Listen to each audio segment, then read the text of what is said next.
Land of faith and joy in unity, victors in the struggle for our rights. We want freedom's side, for one, strong and free. Africa is our motherland, passion with and blessed by those who lend.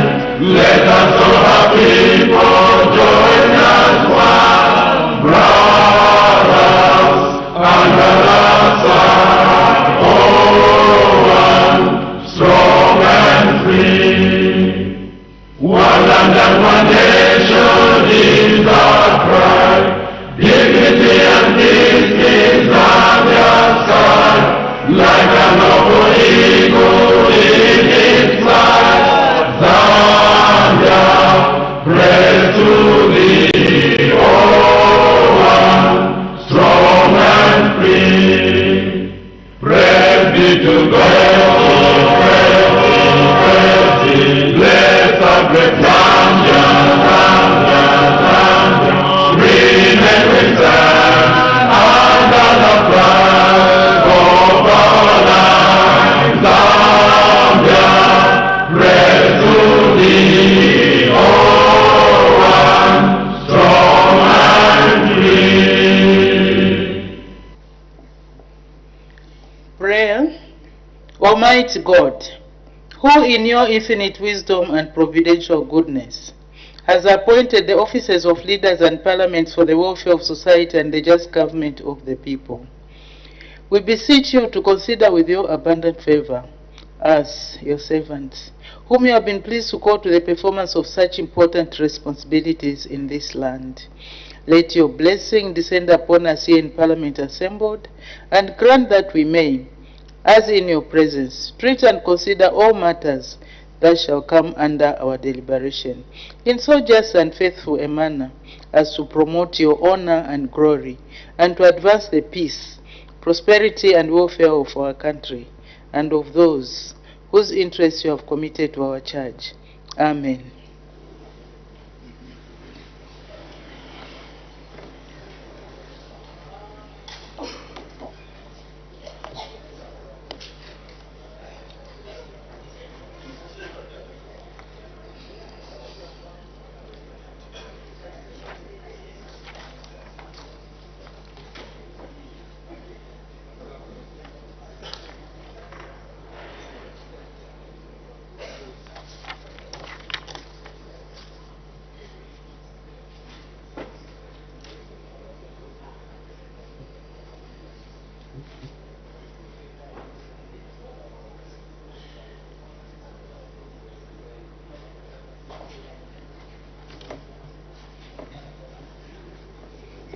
Order, honorable members.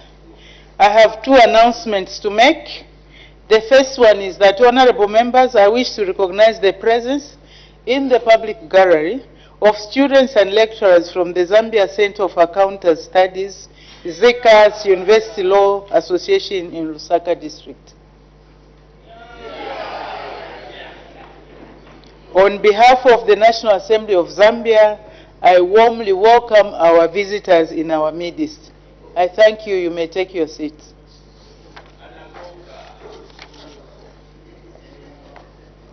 The next announcement, honorable members.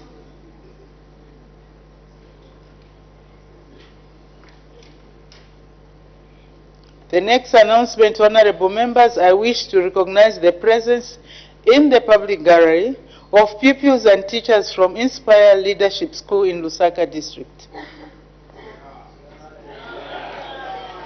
On behalf of the National Assembly of Zambia, I wish to warmly welcome our visitors in our midst. I thank you. You may take your seats.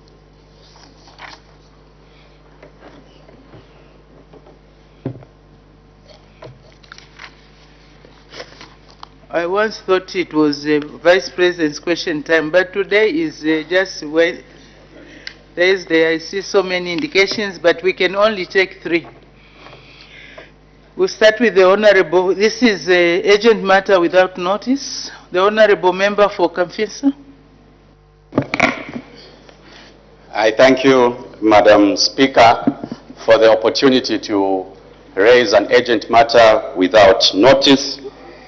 Ideally, I would have directed this matter to the Minister of Mines, but seeing that he is not available, I wish to direct this matter to our Honor the Vice President, Leader of Government Business in the House. Madam Vice President, you are aware that in the recent past, we've had instances of too many mine accidents happening in certain places in Zambia. And I'll give two practical examples, Madam Speaker. We had a calamity in Mumbwa, and where we lost young men who were doing mining. We also had another incident in Kitwe, where young people died at a place called the Green Mountain in Kitwe. Madam Speaker, considering that lives have been lost under very unclear circumstances, and considering that your office has always guided on things that we should bring as urgent matters, I wish to request that this matter be given attention, and I wish to direct this matter to our Honor the Vice President, considering that safe mining is an important issue, and if not handled correctly, Madam Speaker, we will continue losing lives.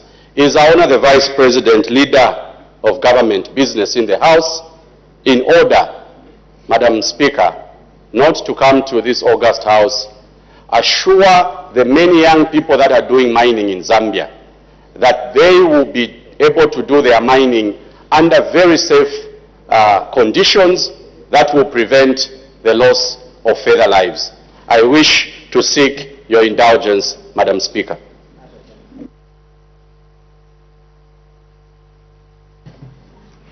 Thank you very much, Honorable Member for Kamfinsa.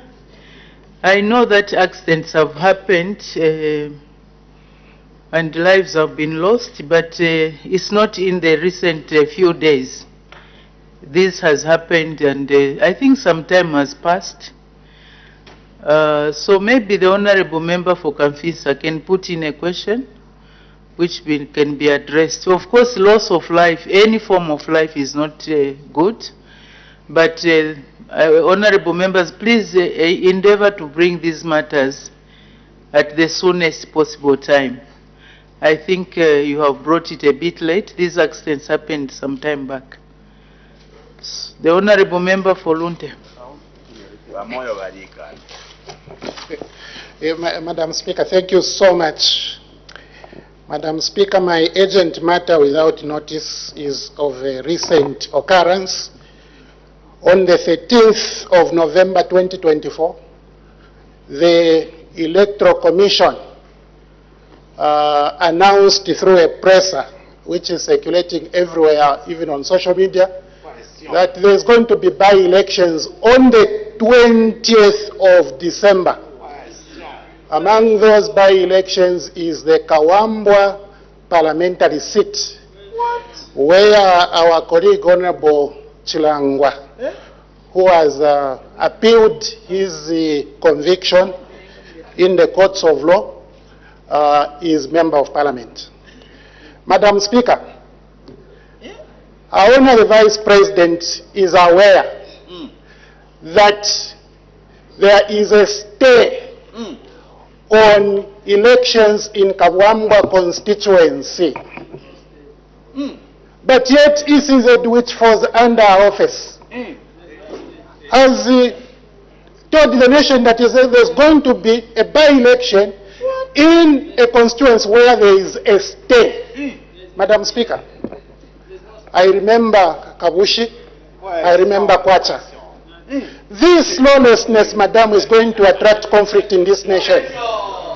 Madam Speaker, it is our honor in order to allow ECZ to announce a by-election in Kawambwa when she knows very well that there are court proceedings going on. According to courts are nothing, Madam. Courts don't care, don't matter, so that the Zambian people can know how to resolve their problems. Madam Speaker, I really seek your further direction as to whether Madam is in order to allow this lawlessness. Thank you, Madam.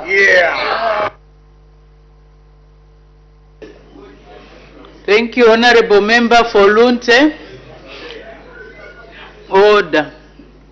As the Honorable Member for Lunte will recall, I did deliver a ruling earlier on this matter, so I cannot revisit that ruling. I become functus official. And if the Honorable Member for Lunte has been following the happenings in the media and also in court, the court processes were done, so maybe the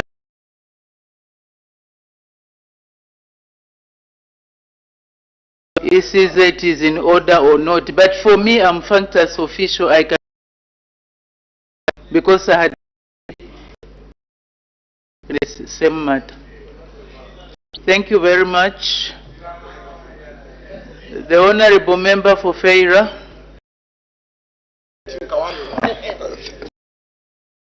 Madam Speaker, I rarely rise on urgent matters without notice, and my urgent matter was to be directed to the Minister of Information. Since he's not here, I'll direct it to the Our Honor the Vice President. Madam Speaker, we as members of Parliament, including ministers, have taken oath and that oath is to the Constitution and to the Republican President. Now, the ministers sitting here, they have been lying to the President. I have evidence. The President publicly said he's being lied to in Lusaka, to the extent where he's risking his life moving around traditional ceremonies. Is our Honor the Vice President to keep quiet when the President has, using his own mouth, saying that he is being cheated in Lusaka? And in particular, is these ministers seated here. I seek your serious ruling, Madam Speaker. And in view of the oath I've taken, I think that it's in order that the Vice President comes here to give an address on that particular. I thank you, Madam Speaker. Order, honorable members. Honorable Member for Feira, you said you had evidence. Is it possible to put it on, lay it on the table? The evidence of the ministers lying to the President. You said you have evidence. Please lay it on the table. Speaker, when the President is referring to Lusaka, it's the ministers referring to, and I'm very sure. I don't want to speculating, honorable member. Can you lay the evidence on the table? Madam Speaker, the President came from the President's mouth. Order. Honorable member, I'm not asking for clarification. I'm saying if you have evidence, lay it on the table. If you don't, then it's not possible. Madam Speaker, you will take judicial notice that it's not even me saying this, it's the President. And Madam Speaker, this is a serious matter. You can lead the country into turmoil because the President thinks all is well when the ministers are lying. And that is my concern. Order. Thank you. Thank you. Unfortunately, honorable member for Feira, your urgent matter without notice is not admitted because it's not even based on facts. It's based on speculation. You have failed. You have failed to lay the evidence on the table in accordance with our standing orders. So you can use other means. You can move a motion. Maybe you want to debate that. So can we make progress? Question for oral answer under Standing Order 80. The Honorable Member for Kanchivia.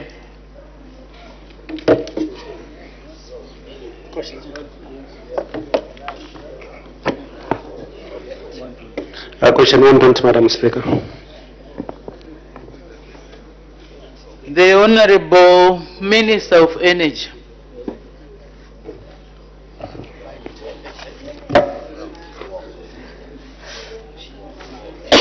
Thank you very much, Madam Speaker. The Honorable Member for Kanchivia is asking the Ministry a question in 4 parts. When the government will electrify the Kavinga chiefdom in Kanchivia parliamentary constituents. In B, what the cause of delay in commencing the project is. In C, what the estimated cost of the project is. And in D, what the estimated time frame for the completion of the project is. Madam Speaker, our response is as follows. According to the Rural Electrification Master Plan, Kavinga Chiefdom was supposed to be electrified in 2019.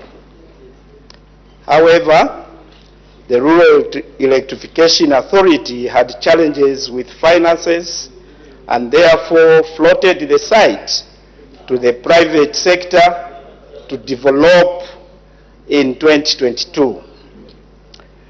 The successful private sector developer, ARC power contractor, failed to implement the electrification of Kavinga Chiefdom due to financial constraints.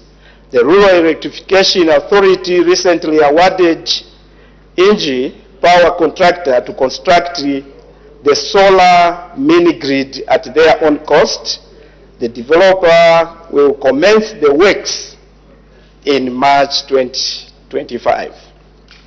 In B, Madam Speaker, the project has substantially delayed because of the first developer, who is ARC power contractor, who failed to raise the finances to execute the project.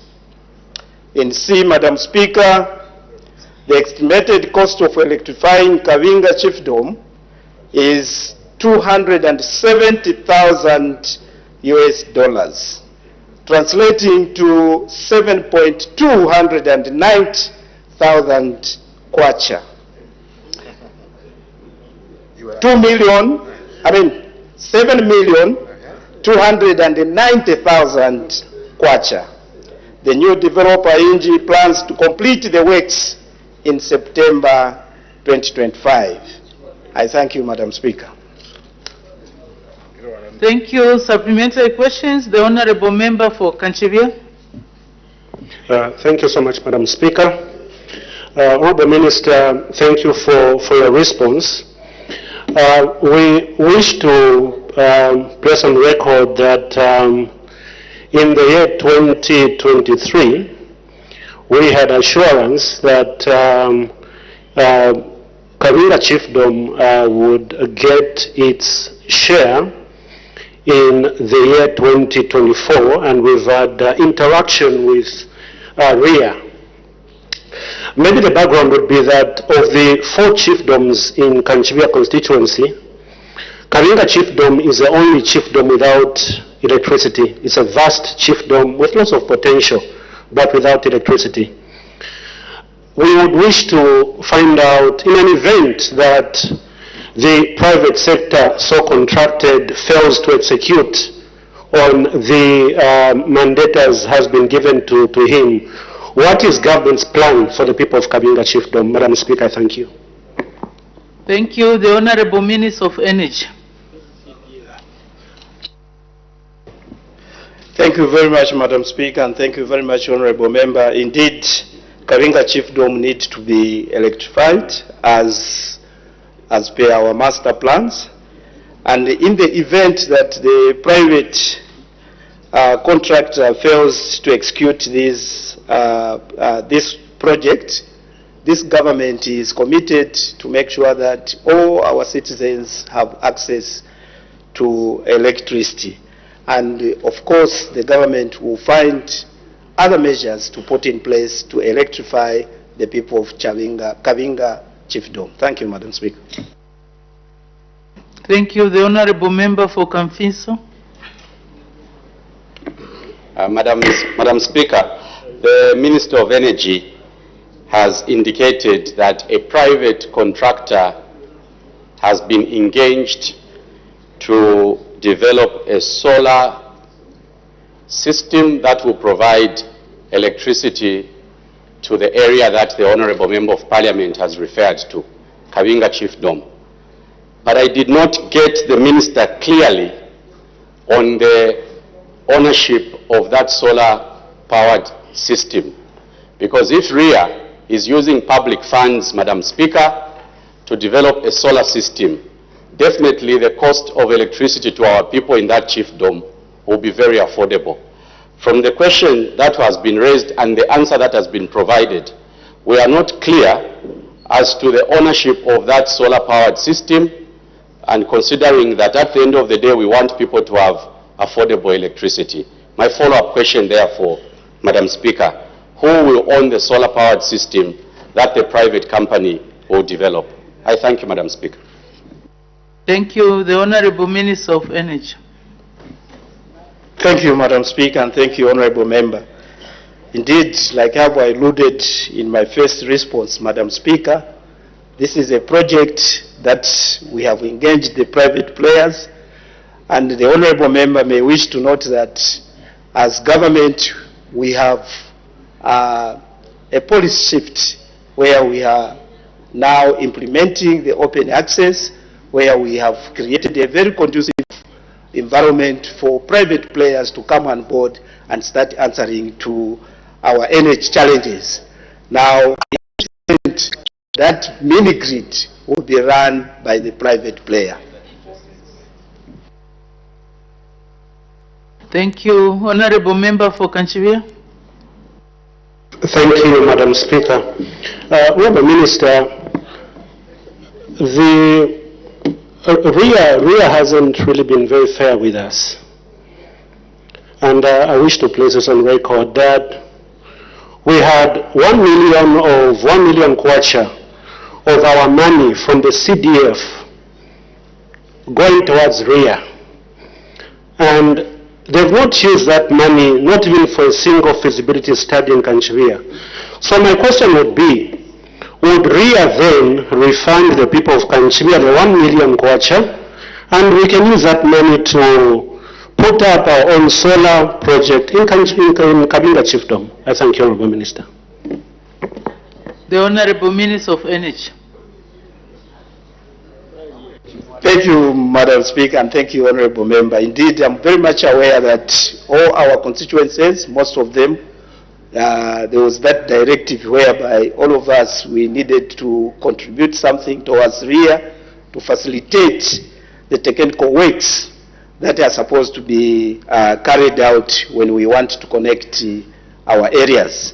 And indeed, the 1 million is there to help the people of Kanchivia. And when the Member of Parliament would want to divert from the initial engagements, is at liberty, Madam Speaker, through the necessary committees to prioritize other things that they can use. For example, Madam Speaker, the Honorable Member has mentioned that if they can divert that money to solar, and that's what we are doing, that we are encouraging people even to invest in the renewable energies. So solar is part of the program to electrify our people. I thank you, Madam Speaker. Thank you, Honorable Members. This was a constituency-based question. We have a lot of business on the order paper, so I will suggest that we move on. Next question, the Honorable Member for Kalabo Central. Thank you, Madam Speaker. Question number 121. The Honorable Minister of Local Government and Rural Development. Thank you very much, Madam Speaker. And thank you, Honorable Member of Parliament, Honorable Muyutu, who is asking the Minister of Local Government the following question.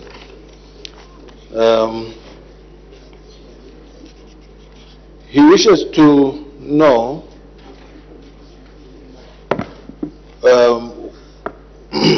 excuse me. He's asking the Minister of Local Government and Rural Development when government will employ experts in rural district councils to enhance the execution of projects under the Constituency Development Fund. Our response, Madam Speaker, is to say the Local Government Service Commission is established under Article 228(1) of the Constitution of Zambia, Amendment Act Number 2 of 2016. The Commission, in accordance with the Section 16, 1 of the Service Commission Act number 10 of 2016 is mandated with the responsibility of overseeing all human resource matters in local authorities in so far as they relate to recruitments, to appointments, to confirmations, to promotions, transfers, separation, discipline, appeals, training, setting of professional standards within the 116 local authorities, and over and above this, devising a policy on any matter that relates to the regulation of the Service Commission. Madam, government through the Government Service Commission has already commenced the process of engaging and employing experts in rural councils as well as other councils in the country, are part of the efforts to enhance service delivery, including the implementation of projects under the Constituency Development Fund and any other that are related to council operations. Members of this House may recall, Madam Speaker, that in April 2024, the Local Government Service Commission employed in excess of 550 personnel who were deployed to various stations in all the 116 local authorities. Madam, of these 550, 200 of the employed officers were technical experts in the field of construction, where CDF is in the domain. At the moment, the Local Government Service Commission is in the process of recruiting a further 856 personnel to fill the vacant positions in the establishment in specific town councils. Members may also wish to note that this exercise will ensure the employment of the following: 96 architects, 95 civil engineers, 185 electrical engineers, 99 quantity surveyors or QS, last but not least 86 systems analysts, among others. These will be deployed in the 96 town councils. Madam Speaker, I thank you. Thank you. Supplementary questions. The Honorable Member for Kalabo Central. Thank you, Madam Speaker. Thank you, Honorable Minister, for that response. Honorable Minister, are you aware that those experts, the technical officers who work with the council, do not have regards to matters related to CDF? They feel that CDF is by the way activities. Are you aware that's how those officers treat CDF programs? Thank you, Madam Speaker. Thank you. The Honorable Minister of Local Government and Rural Development. Thank you, Madam Speaker. Madam Speaker, in the council, as it were before this New Dawn government took office, it is unarguable that there were little or no activities that were going on. The councils were surviving on the paltry 1.6 million kwacha per annum per constituency development fund, the local authority equalization fund, and any other activity that were incidental to the levies collections, which were fairly minute. Today, the Constituent Development Fund has escalated from what it was to, in the initial year of UPND taking office, 25.7 million. and then to 28.3 million. Fast forward now to 36 million kwacha, Madam Speaker, of which 60% of this particular CDF is assigned for capital projects, where construction is the main activity. So it is surprising to learn that these experts who are in the councils do not feel a part and a parcel of the flagship program. As a matter of fact, to us in the UPND New Dawn government, CDF is the main activity. It's the flagship program that we think is going to help transform our country for good, forever.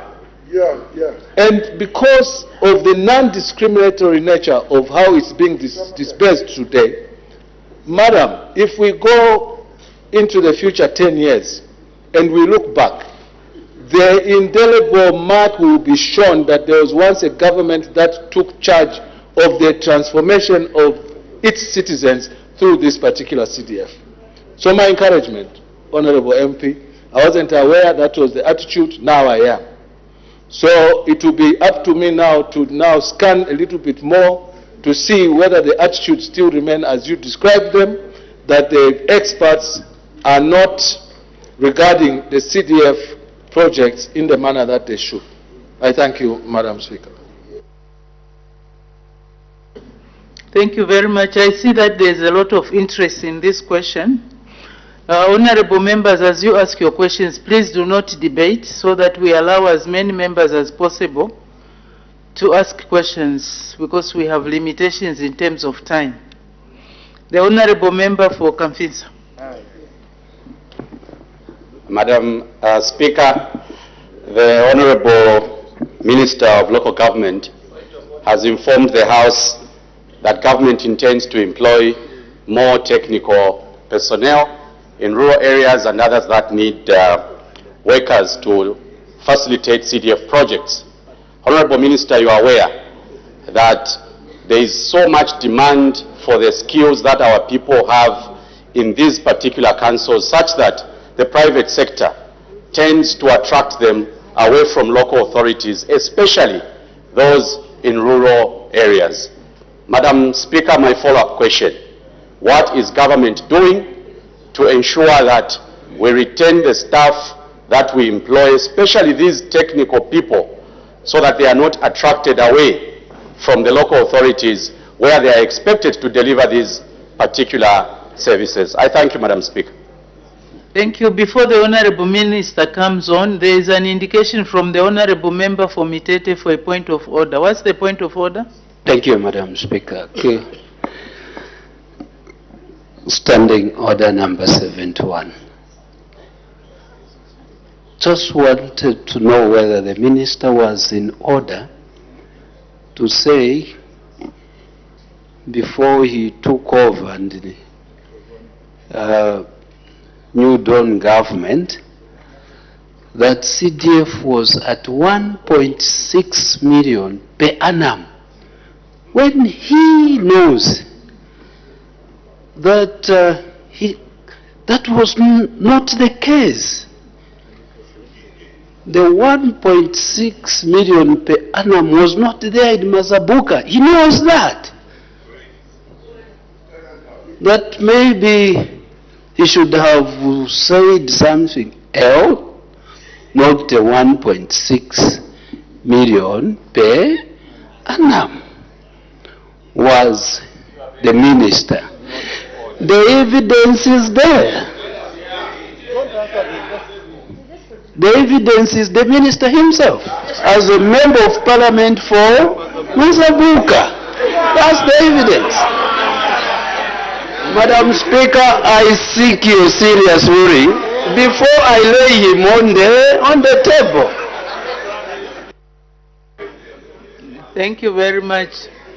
I thought we are dealing with the present rather than going back to the past. But since the minister has been laid on the table, you will address that as he answers the question from the Honorable Member for Kamfinsa.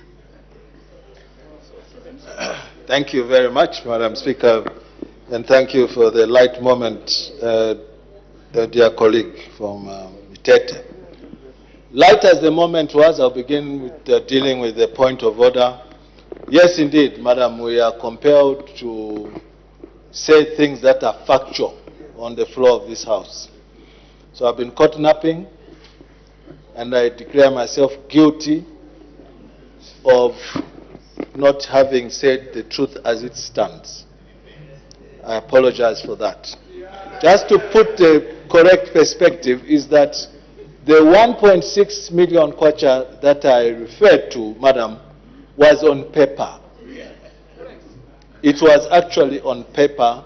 That is what was embedded in the CDF Act.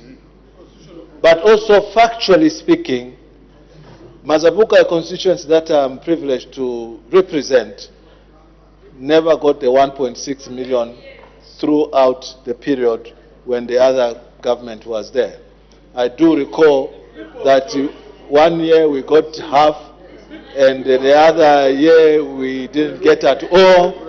And when we complained, and Madam, as though to add salt to injury, it was not as it is today, because today the CDF account money hits the council's account regardless of the representative in 1 second, in 1 minute, in 1 day.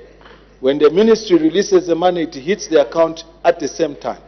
Before, there were chosen constituencies, most of them that were represented by executive, and each time we complained, they would actually just say, "Ka voted way," meaning the way you vote is why you are not getting your fair share of CDF. So thank you for the light moment, but that is the ugly past as it was, Madam Speaker, and things have to be said as they are.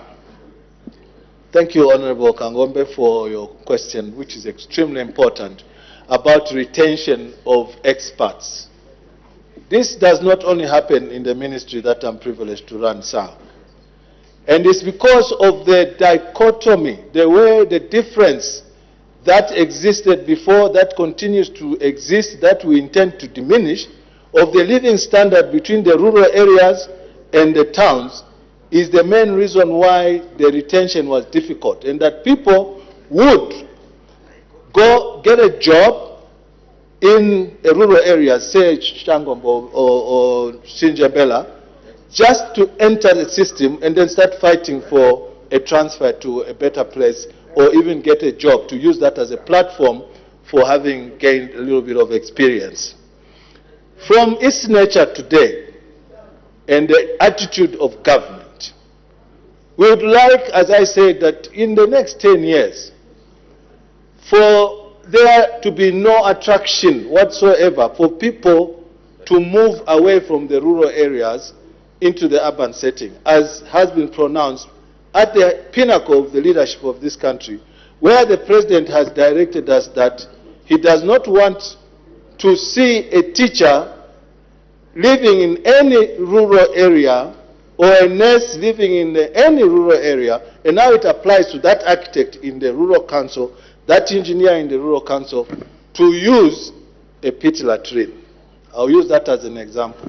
Because you all know it is strenuous to use a pit latrine. And those are the small things that probably we do not pay attention of, we do not apply our minds to, that define how difficult life is in the rural areas. Now that we have decided to physically decentralize money to the remotest places of this particular country, there may be no more interest in people leaving employment once they are engaged.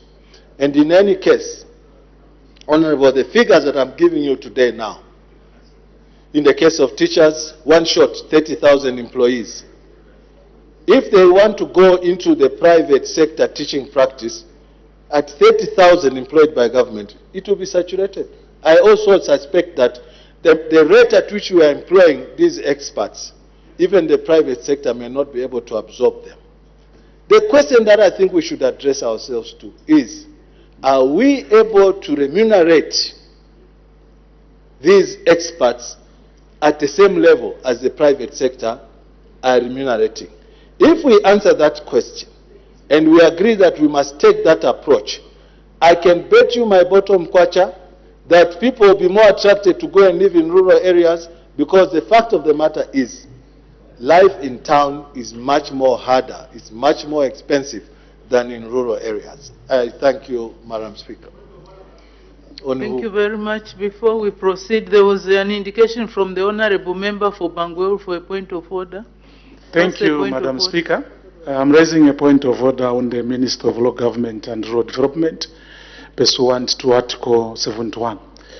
Madam Speaker, there is a lot of falsehood surrounding the disbursement of CDF in the past.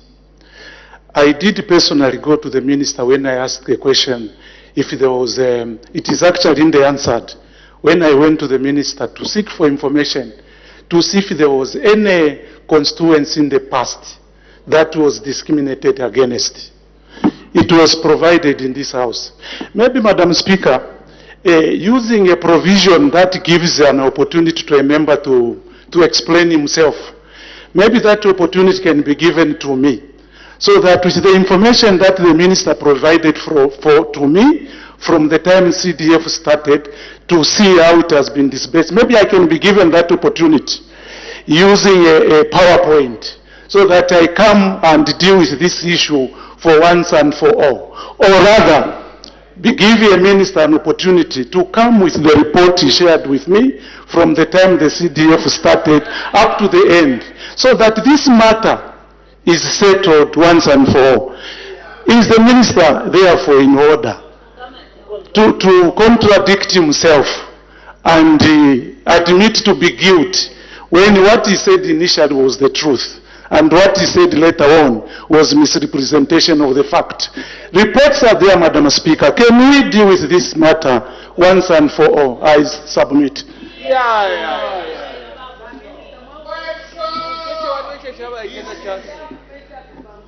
Order, honorable members. Let's not debate while seated. Honorable members, for me, I believe that this question is very, very important. Let's not divert. We are talking about employing experts who will be able to look after the resources that are being invested in the CDF. So let's concentrate on that. There will be no benefit in us going backwards, because that will just eat into our time. So the point of order is not admitted. Let's make progress. The Honorable Member for Kalabo Central. Thank you, Madam Speaker. Right now, the officers under the Ministry of Local Governments, in our districts we call them the council. The council, Honorable Minister, is it's an old ideology. We have lived with it. Like you have stated, that the council did not have much resources where we are coming from. Now, Honorable Minister, what I observe in Kalabo is that the technical officers, those expertise, even though they are employed to execute effectively, they seem to fall in the trap of the council.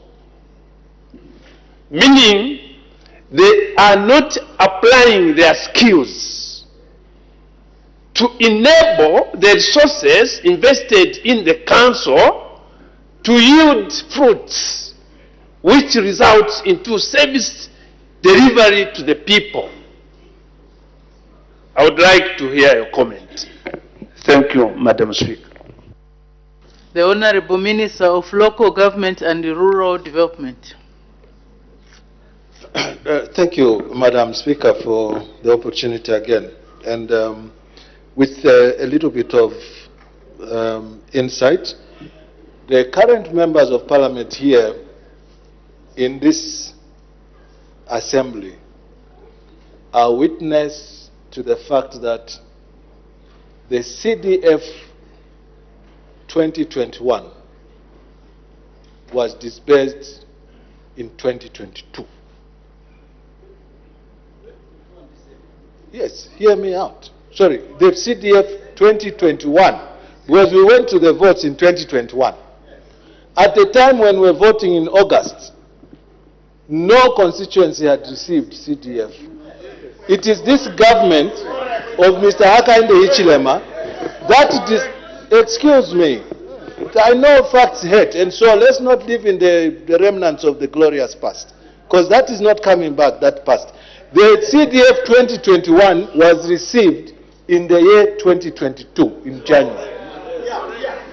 Everyone is witness to this fact. So I was just trying to address my younger brother, Honorable Kasandwe, whom I love. Can we maintain some order, Honorable members? The act. Honorable Member for Lunte, you've been debating and shouting while you are seated. I didn't ask you to take the floor.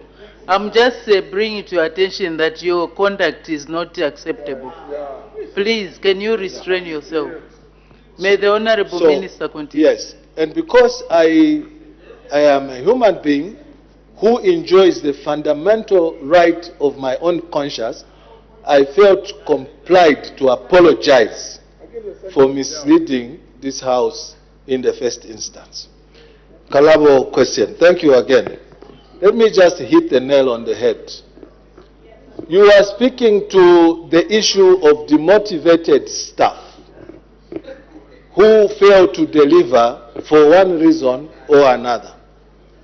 When this government took office, one of the first things that we did was to do a staff audit under the Local Government Service Commission, beginning with Lusaka. Madam Speaker, the revelations of that audit were ugly. They were ugly. And I thank the MP for Kalabo for bringing this particular question to the floor of this House. The revelations of the audit report, starting with Lusaka, and when they rolled it out to the whole country, were very ugly, Madam Speaker. And this spread everywhere in government institutions, and that's how come we just put a blanket narrative that at one point the cadre became stronger than even this House, because they were just employing people who were their political members. They were demotivated. There was nothing going on in the council, Honorable Member of Parliament for Kalabo. And at this point in time, we are very, very, very adamant about changing the culture of how our people must work. That work must be related to qualification.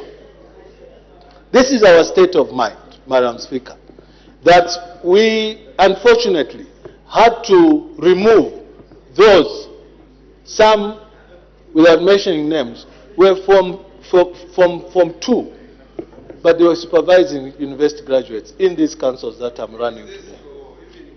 They say, I hear even ZESCO. It is a fact that people were being employed based on political patronage. And this is the reason why.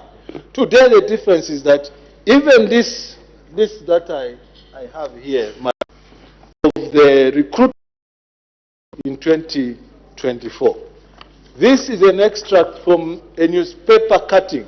We had to advertise this for 2 weeks in all the papers in order to make the process transparent. All these jobs that I described here, they came through a process of full advert, full submission of application forms without human contact through the post office, appraisal, appointment, and also it followed with what is it called? When you are tested for 3 months before you are confirmed. Probation. Thank you, Honorable Milupi. Because I normally think in Tonga, then so the probation, I knew it in Tonga, but I wanted to process it in my mind. All these processes were not happening, madam. And this is why you found that in the councils, pre-2021, in the case of Mazabuka, you go to the fire department, for instance, you find fire 12 firemen employed because the establishment said so. There's no fire engine, and the whole day they'll be playing in solo. The whole day, and then getting a salary. We are on the move to changing the story, Honorable Member of Parliament for Kalabo. And with your help, we shall certainly succeed. We will definitely succeed where the corporate image that was lacking in councils is going to be returned. Thank you. I was just wondering what probation is in Tonga, since we all have to learn the language. That was on a lighter note. We can move on. The Honorable Member for Kasanengwa. Madam Speaker, thank you for the opportunity to ask a follow-up question to the Minister of Local Government and Rural Development.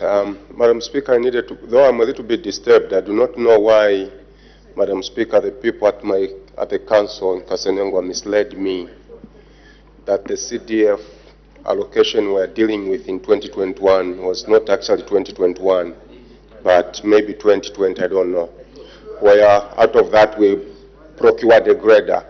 However, Madam Speaker, the honorable members, we don't have much time. Let's concentrate on the question. We'll be able to achieve more. Let's concentrate on the question that is on the floor. Please well ask guided, your Madam question. Speaker. Madam Speaker, through you, I wanted to find out from the Minister of Local Government if ever at one time soon they will think of restructuring these local councils, because we've seen that, which is a good thing, a lot of people are being employed into the local councils. And then we are also talking about the devolution exercise where the local councils will have to take center stage of such an activity going on. Now, my question to you, Honorable Minister, is will you at any time soon think of restructuring these local councils? Because what is happening now is that we've got a head of department somewhere who is maybe getting 5 times more in salary than what a council secretary is getting. And she Honorable Member, get to the question, please. Get to your question. Thank you, Madam Speaker. My question is about restructuring the local councils, going by what is prevailing now. Thank you, Madam Speaker. The Honorable Minister of Local Government and Rural Development. Thank you very much, Madam Speaker, and thank you, Honorable Philemon Twasa, for your question, which to me is more general than specific, because this particular question from Kalabo was addressing the issue of expertise in the CDF. Now, my colleague and friend has brought a broader thinking about restructuring.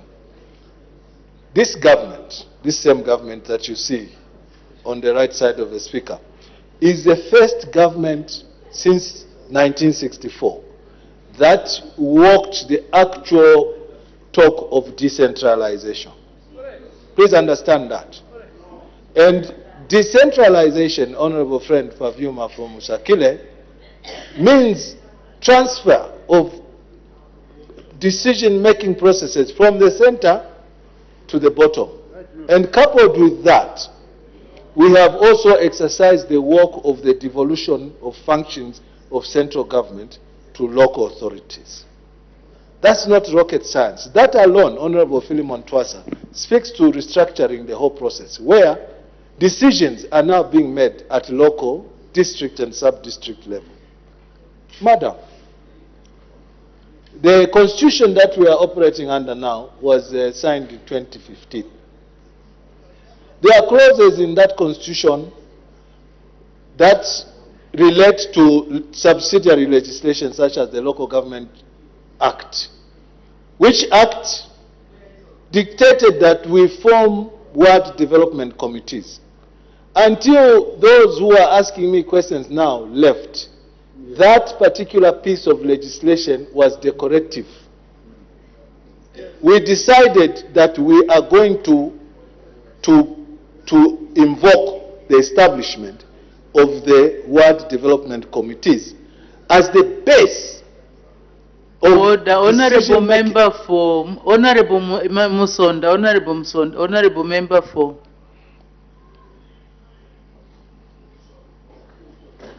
Please don't go and start making meetings there by the door. Yesterday I was talking about self-discipline. We seem to be lacking that. There's too much talking, asking questions which are not related to the question, and we are losing time. Can we focus? May the minister continue. Thank you, Madam. What I was trying to share here with the colleagues is that the act of restructuring started from day one when we took office, starting with this massive program of decentralization via devolution of functions from the center to the district and sub-district structures. And I was using the WDC as one organ that is the starting point of a development process or agenda. And we also did, we did change the CDF Act from what it was then to an all-inclusive piece of legislation today, where we have broader and wider representation from community members who are going to sit as a team to agree on how they want their resources, their own resources, to be used. Before, people were scared, madam, to transfer power from the center to the district. Mr. Hichilema told us the power is with the people. Don't just send the power to the people, equate that power with the resource. The resource now is with the people. Yeah. What more can you ask for? This is the restructuring that we are talking about. And it's not rocket science. It is simple that people today are more involved in determining what they want for themselves than ever before.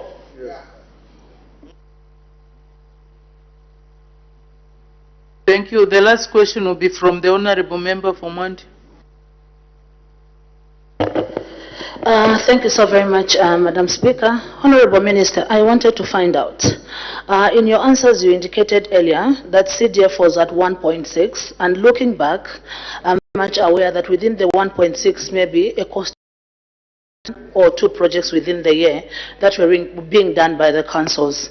With the increment of CDF to what it is now, which is more than 36 million kwacha, that means that we have more than 20 projects that are running within the year. I wanted to find out from you, coming from the point of the expertise, if the local authority has any plans to introduce a specific CDF department within the council. We have seen this working in Kenya, where we went and learned lessons. They have the expertise that just directly deals with CDF. So I wanted to find out from the minister if we can take a leaf of that. I submit. Thank you very much. The Honorable Minister of Local Government and Rural Development. Madam, thank you very much for the opportunity again, and thank you, Madam MP for Mwandi, for that very important question. All this sits in the Honorable Member for Mukushi North. Honorable Member for Mukushi North. Is South, sir. Honorable Member for Mukushi South, I'm talking to you. Okay. Please, your conduct is unacceptable. If you continue, I'll name you. May the minister continue.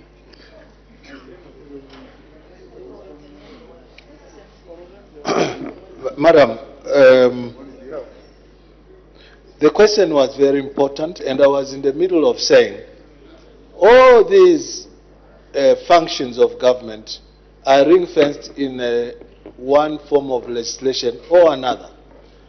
The CDF itself is a legislation. The council is regulated under the Local Government Act, and in there are several other pieces of legislation that apply. If the Kenyans who lent the CDF from us have moved a step further than ourselves and made it a fully fledged Constituent Development Fund directorate in the council, and if we think this is the way to go, bring it on. Come to the party, make your suggestion, bring it over here, we amend the law and we run with it. It is a possibility, because law documents are living and they change from time to time, depending on what people feel the impact on themselves. So if you think that the impact of, transformation fulfillment to our people would be more effective if we made a fully fledged CDF department, let's go for it. Thank you very much. So, honorable members, there is a challenge. We've noticed that there are issues surrounding the implementation of CDF. Please let's make decisions so that we can the performance of this very important CDF fund, which is meant for the benefit of the people that you represent. Question number 120. The next question, the honorable member for Muchinga. Thank you so much, Madam Speaker. Question number 122. The Honorable Minister of Youth, Sports and Arts.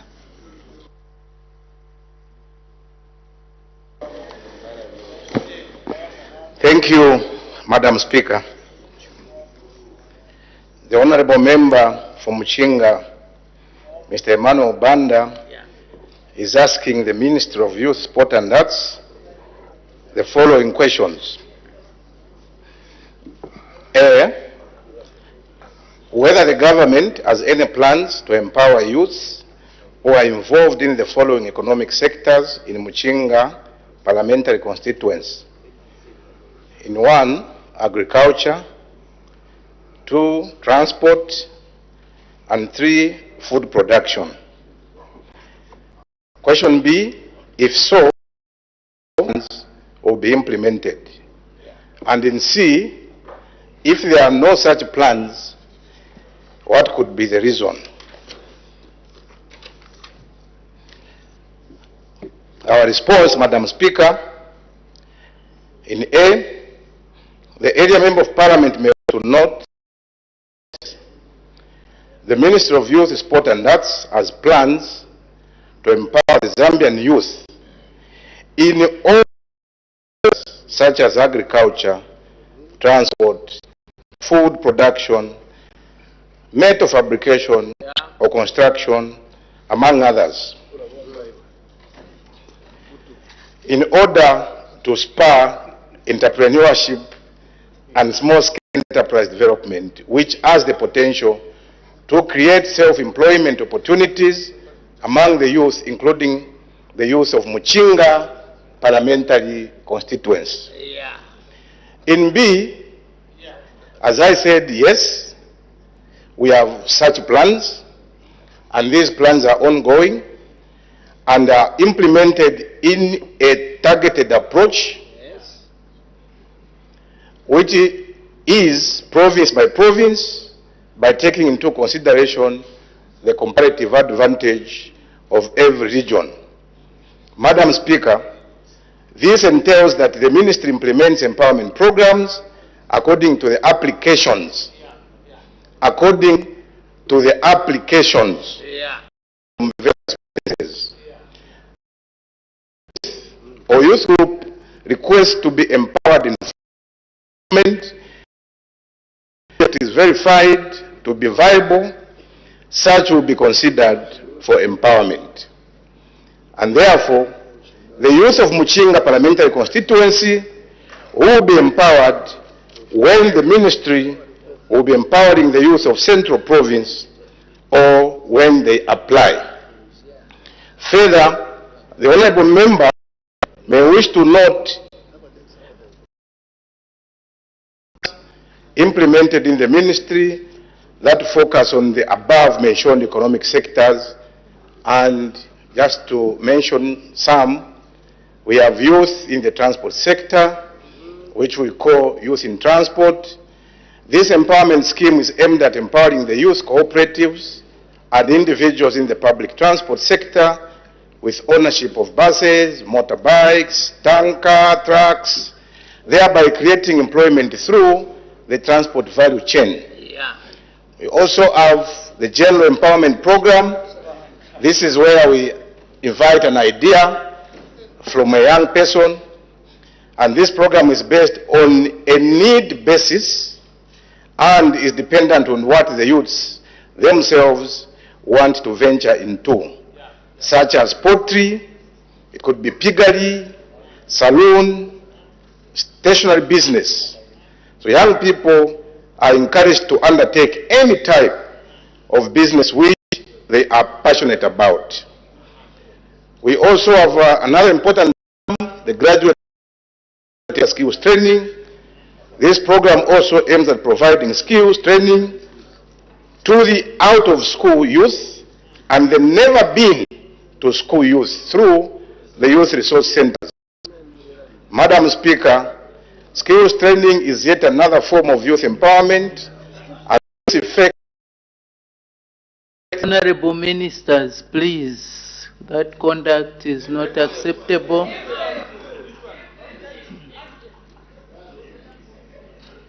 May the Minister continue.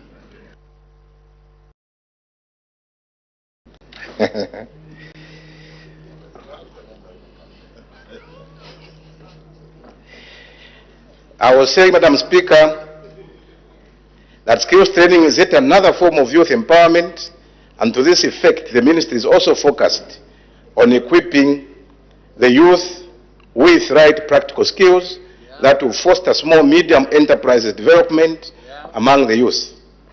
The courses being offered at the youth resource centers at certificate level include, but not limited to, the following: bricklaying, ICT, design, cutting and tailoring, food production and nutrition, general agriculture, power electrical, metal fabrication and welding, just to mention but a few. Additionally, I wish to note that under the Constituency Development Fund, there is a 10% allocated for constituency by applying for loans and grants of various empowerment into. In C, Madam Speaker, question C falls since the plans are ongoing. I thank you, Madam Speaker. Thank you. Supplementary questions, please. Let's be precise to the point. The Honorable Member for Muchinga. Thank you, Madam Speaker. I will be precise to the question, but I need to take a few seconds to explain. Madam Honorable Minister, in 2022, the youth of Muchinga, through the office of the DC, applied for some, others applied for some buses, hammer mills, and the others were applying for things to do with fish farming. To date, Madam Speaker, there has been no response. And having heard that you mentioned of the 10%, indeed the 10% is being used very well, and I must commend that initiative. But, you know, it's something that is on higher demand. Something that should come from your ministry, Honorable Minister, through you, Madam Speaker, is something that is more treasured because it comes as a bigger package. You know, if someone gets a hammer mill, those good conditions, it will make them something better than to apply for 40,000 kwacha maximum. Madam Speaker, it supposed that as you undertake your empowerment initiative in Central Province, make sure that you reach Muchinga and that the youth of Muchinga should benefit. Madam Speaker, I thank you. Thank you very much for the comment. I don't know if the Honorable Minister wants.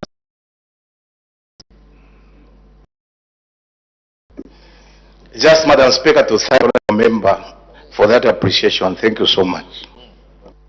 Thank you. It's a constituency-based question. Let me allow two more questions. The Honorable Member for Kamfisa. Thank you once again, Madam Speaker, for the opportunity to ask a follow-up question to the Minister responsible for Youth, Sport and Art. Honorable Minister, for your report, you've indicated various interventions that government is implementing. Some of these are very old programs that ministry. However, Madam Speaker, there is one challenge that we need to, which obviously leads to the question. The issue of the under the Ministry of Small and Medium Enterprise, the same group of young people applying under the Ministry of Livestock, the same people applying under another different government program, resulting, Madam Speaker, in opportunities going to the same people. How are we dealing with the issue, Madam Speaker, of the same group of young people applying in different government ministries, thereby denying others opportunities to access these empowerment funds? I thank you, Madam Speaker. Thank you. The Honorable Minister of Youth, Sports and Arts. Thank you, Madam Speaker, and I want to thank Honorable Member for Kamfinsa for that important follow-up question. And I just want to indicate, Madam Speaker, there is announcement. Very pleased to hear that some of these programs have been enhanced. And I think that is very, very important to note. The same way CDF has been enhanced from 1.6 to 36.1. The same way that my ministry is also enhancing on some of the progressive programs under my ministry. And I'm happy that Honorable Kangombe is able to see what we are doing. Now, coming to his question, some of these programs, Honorable Kangombe, through Madam Speaker, every youth program is being approached in a multi-sectorial position, I would say. So what our colleagues are doing under small and medium enterprise development, we are able to follow through. We are able to follow through.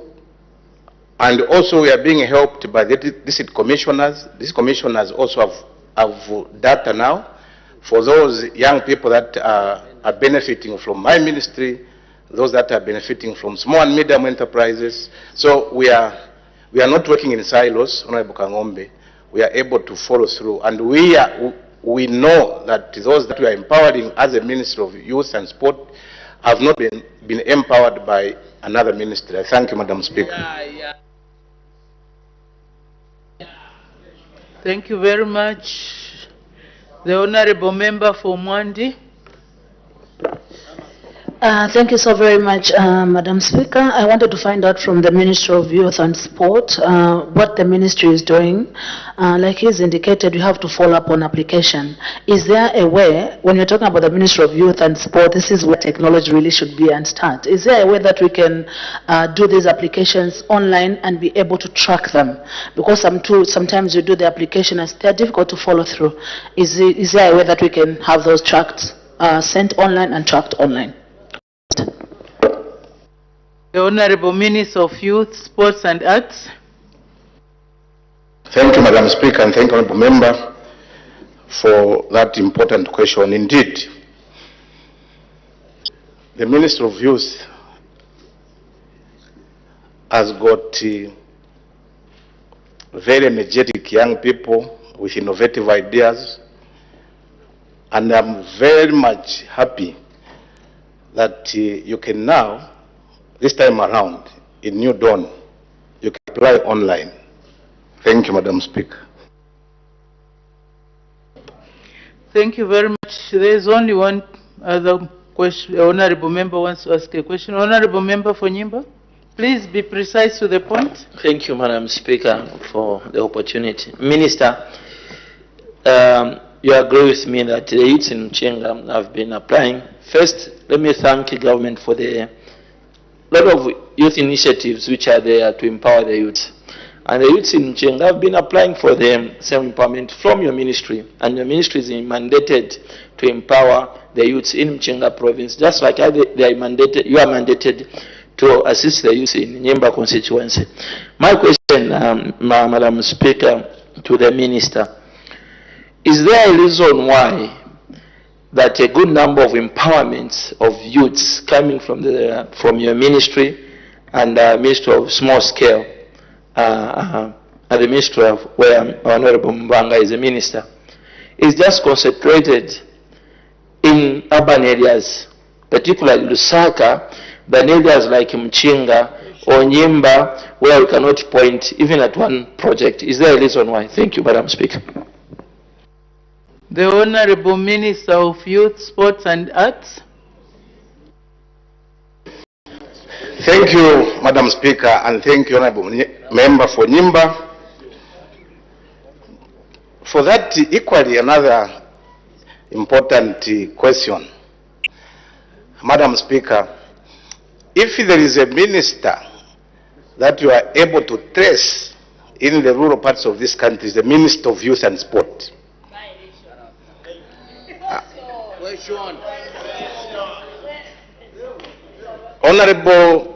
Honorable Member for Nyimba, I think a week ago, I was in Chikankata, Mazabu, Vonga, and also Chirundu. Before that, I was in other districts of the Southern Province. And Madam Speaker, before that, I was in Northwestern Province. I was also in Northern Province. So, because we are aware as New Dawn that the rural youth are the most neglected, and I'm surprised, Madam Speaker, that you have mentioned Lusaka, because I believe that we haven't yet even touched Lusaka and Copper Belt. We haven't yet touched Lusaka. So we have a program, as I said earlier, where we are targeting. Thank you. Notes of motion, the Honorable Member for Lunte. Thank you so much, Madam Speaker. Madam Speaker, I urge that this House abolishes fees payable on bee products so as to promote the production of honey and other bee products. Thank you, Madam. Is the motion seconded? Madam Speaker.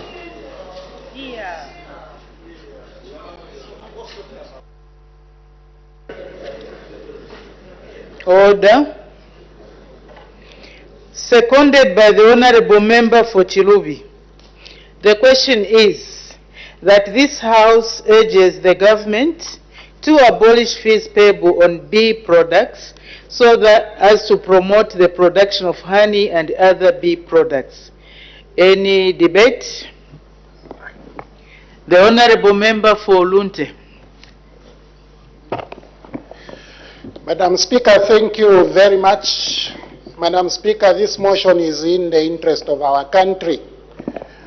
Madam Speaker, the economy in 2024 is projected by IMF to grow at 1.3%, which has reduced to 1.25%. The exchange rate, Madam, as at today for the US dollar is 27.23 ngwe per $1. Madam Speaker, unemployment is very high.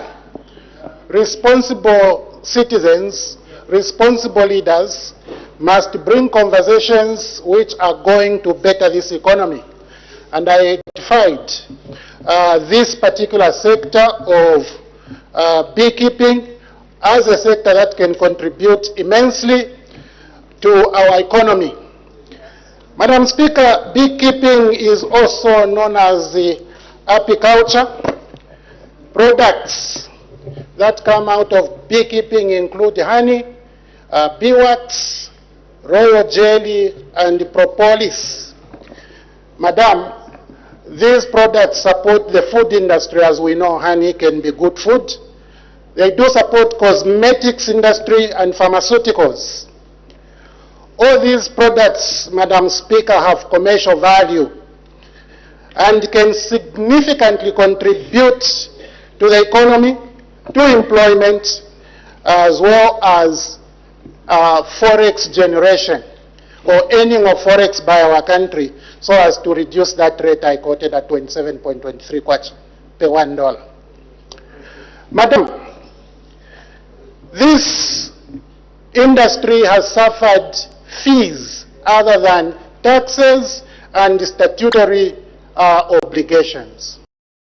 These are derived or are sitting in the Forest Act of 2025, Statutory Instrument number 52 of 2013, and the Animal Health Act number 7 of 2020. Madam, here are the fees, or some of the fees that I am talking about, and requesting this House to urge government to abolish. Madam Speaker, to produce 1 kg of honey in this country, there is a fee of 12 kwacha. 1 kg. To produce 1 kg of beeswax, there is a fee of 12 kwacha. Madam Speaker, 18 kwacha per kg.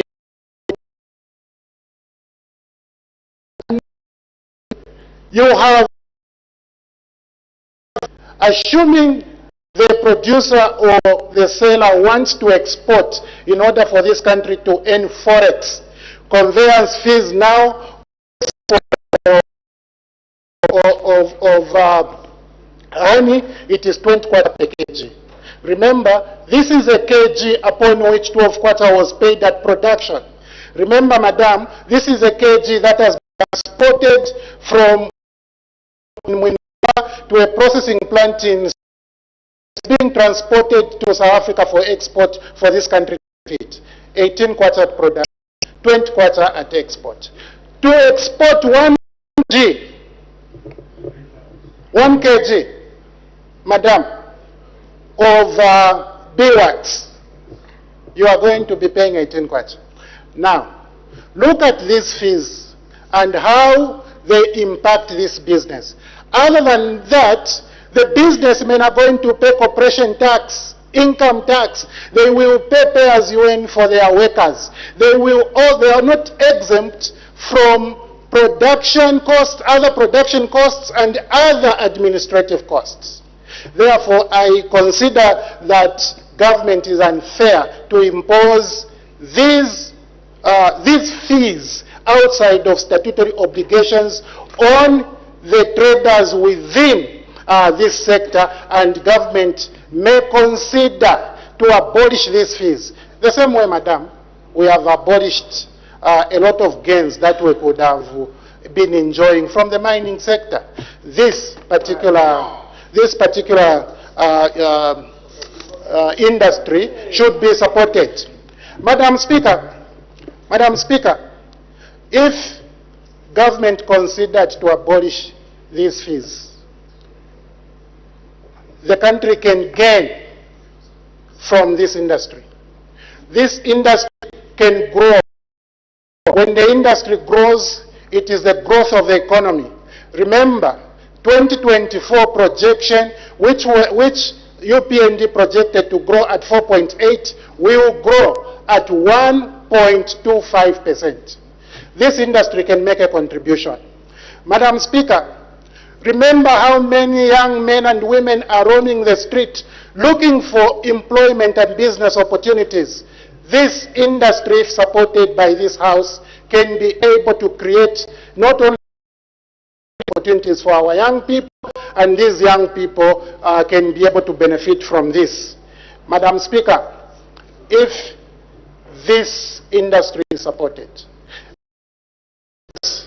derived from this is a clear injection into the government policy of export diversification. Diversifying export is a sure way of flooding foreign exchange into our country so that the foreign exchange rates can reduce and we promote business. We also, by so doing, promote the stimulation of employment for our people.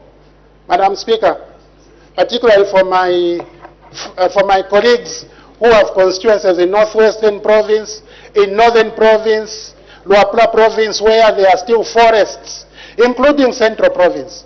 I don't see how supporting people, I don't see how business supporting their constituents. This is why I thought We need to start to think about small things. As leaders, madam, you can't always think about the big things. Think about small things first in the small industry and be able to have that influence which is going to help the Zambian people. It is my sincere hope, observing that this is a progressive motion, non-controversial, as well as promoting people, because it is promoting the country and the economy. I am hoping that all honorable members, left and right, will have their say, and their say would be, let's support the Zambian people. Let's support the creation of employment. Madam, I beg to move. Yeah. Thank you. Does the seconder want to speak now or later? No, Madam Speaker. The honorable member for Chilubi. Thank you, Madam Speaker. In the first place, I would like to appreciate the mover of the motion for ably attending to the issue at hand. Madam Speaker, this is a non-controversial motion. It is a motion that is meant to empower especially our rural communities. In a way or the other, we have vast potential for this particular industry, the agros, from the forestry sub-sector. Madam Speaker, I want to start with underscoring that there is no gap in the involvement of the honey products in terms of our export value. Madam Speaker, the report for the world honey export in 2021 positioned Zambia at 8th position in terms of largest export of honey in the world. And that particular year, Madam Speaker, it exported 853 metric tons of honey. And in the same year, we find countries like Ecuador being in the first position, Canada second position, Argentina third position, and Iran in fourth position. Madam Speaker, the value of money that was contributed at that point was $800,000 as export value. Madam Speaker, we know that there are impediments that are involved in making sure that honey enters a border and it goes out of the country. And some of the impediments are the ones that the move of the motion has talked about, to do with taxes. Madam Speaker, one of the taxes that I want to attach to the point of exporting honey is the sanitary fees that are attached to there. You cannot export honey without having a sanitary certificate, and you go out. Madam Speaker, that in itself is an hindrance to the people that are venturing into, getting honey. Madam Speaker, I also want to say that largely the sector we are talking about today affects our rural population. And Madam Speaker, when we look at much of the employment opportunities and economic opportunities, our people are banking on the private sector. And many of the rural areas depend on natural resources. And this is a natural resource with a money-spinner natural resource with great potential to take our people from the domain of poverty to the domain of wealthy. Madam Speaker, I also want to say that promotion of beekeeping and the products that come thereof is promotion of biodiversity. Madam Speaker, currently we are dealing with issues of climate change and many other factors. Promotion of this particular industry we are discussing today also, in a way, is a pro-climate venture that defeats deforestation, among other things. Madam Speaker, this particular sector will also help us to set a proper rural agenda for rural development agenda, especially for the population of the rural area. Madam Speaker, I don't want to overemphasize the benefits of honey, especially that this time around we are having a lot of non-communicable diseases, and honey is one of those products that have been linked to helping in that particular measure. Madam Speaker, I also want to say that the removal or abolishment of the taxes as proposed are also going to increase the competitiveness within the same sector, where we are going to have a lot of our youths and our women participating in the sector, therefore creating space for disposable income. Madam Speaker, I want to also say that apart from the boosting of income, we also want to appeal to government in broadening the terms and just not removal of the tax, that this is an industry, so need to look at equipment, because extraction of money does not come without equipment. And extraction of money means that the same tax that we are talking about, if we can say tractors and other things will be entering the borders without tax so that we boost agriculture, we want, through this motion, Madam Speaker, to also say that the equipment that is related to honey extraction and production also one of those that should be considered not to be taxed heavily, so that we provide fiscal room for the rural youths especially, who have the natural resource called honey where they stay, so that even our country, when they are recording the export volumes, we can be boastful that honey has also entered one of the traditional export products, Madam Speaker. Madam Speaker, have in mind that whereas we appreciate the balance of payments mainly to help us in the economy, we just recorded 14.14 in terms of traditional export values. And if we are to boost this particular industry, where we have a lot of potential at Zambia, we will be boosting our export volumes, Madam Speaker.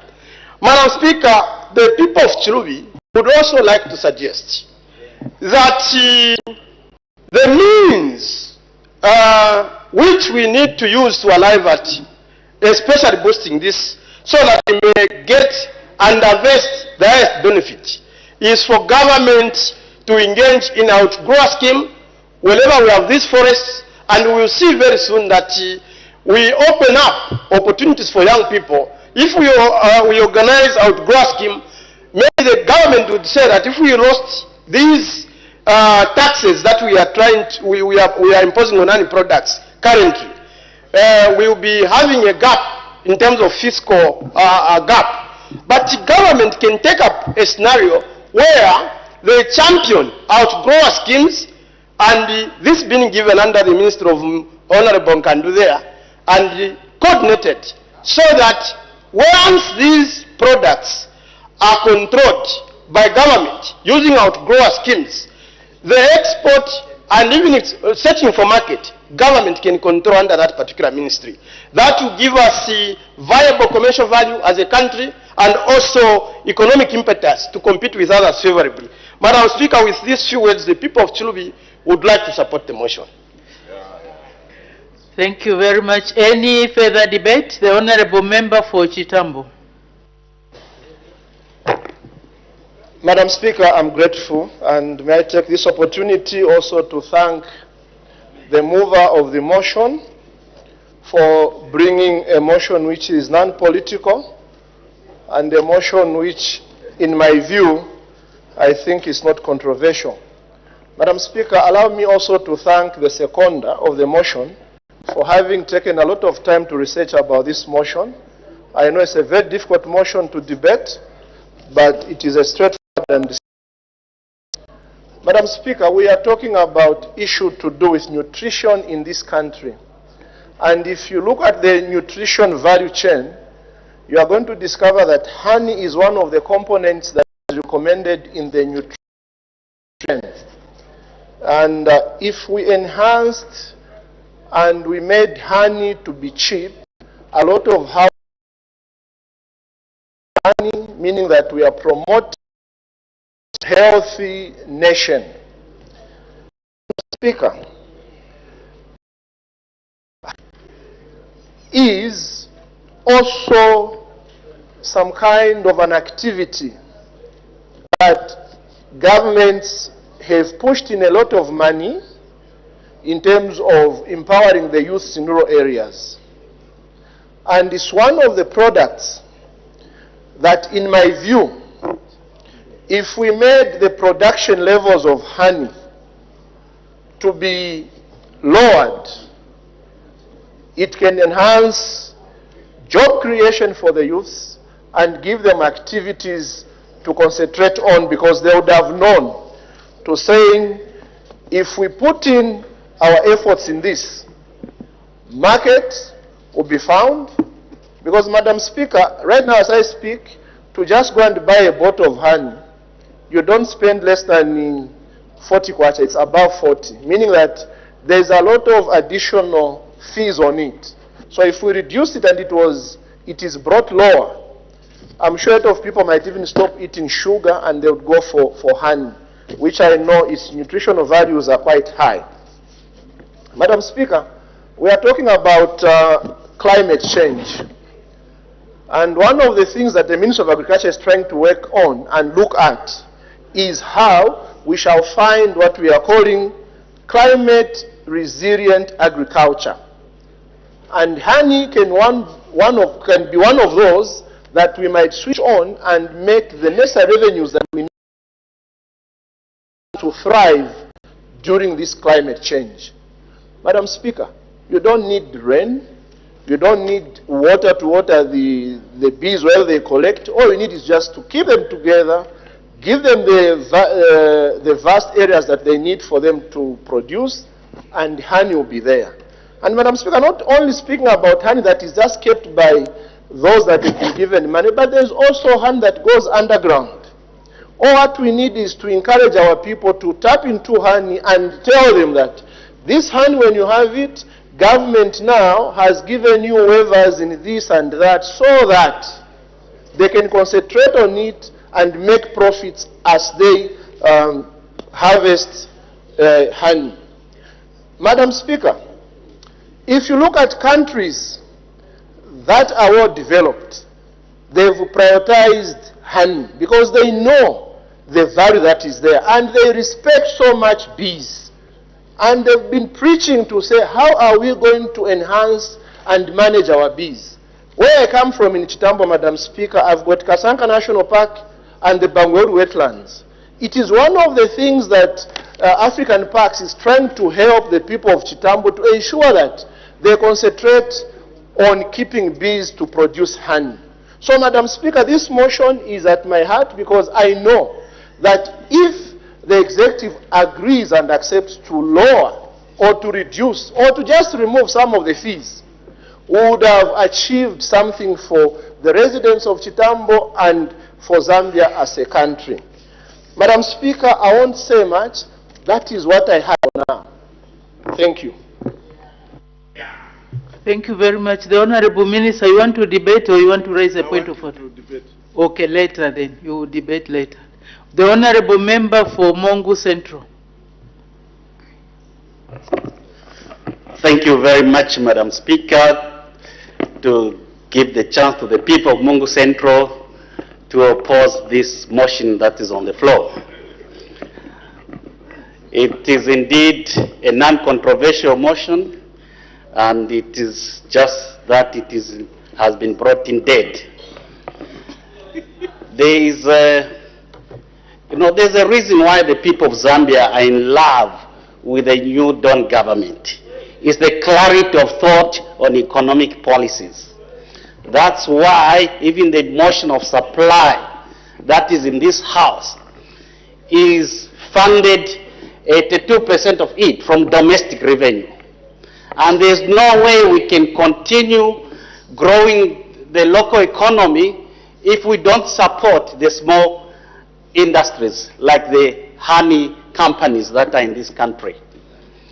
To do that, for us to continue to reach a level of 100% so that we are able to get revenue from the local industry, we must increase our tax base, grow our local economy. And these are the fees that grow this, that are able to grow, that will help us grow this industry that is under consideration.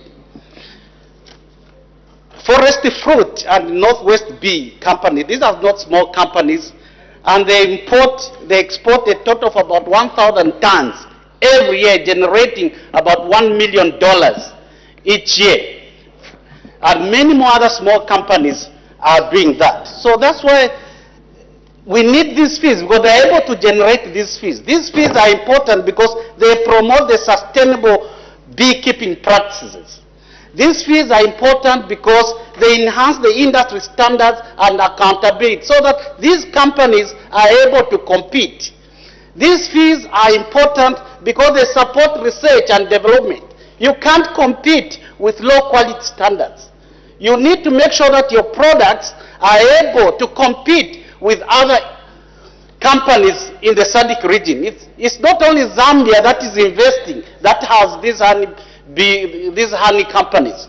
Tanzania, Zimbabwe, Kenya, they are all implementing fees. They all have fees that are supporting this industry in order to help it grow.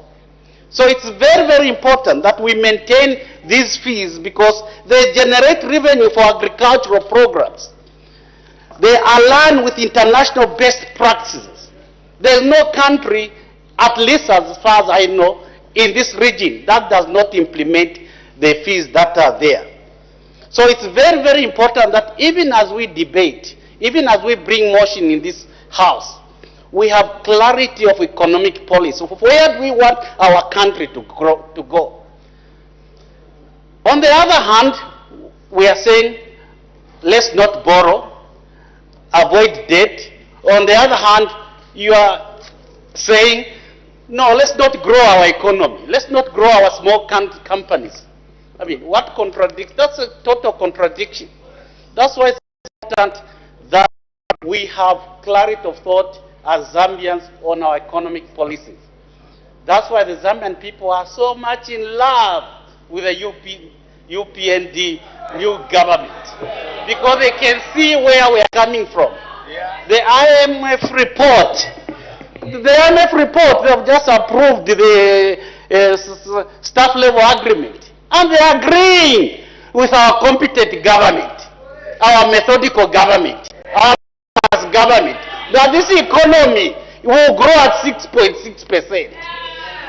That's why they approved the staff level agreement just the other day. You can see the confidence the international bodies, the International Monetary Fund have in this government. We are going somewhere. That's what we want to do. See, I'm sorry to say this, but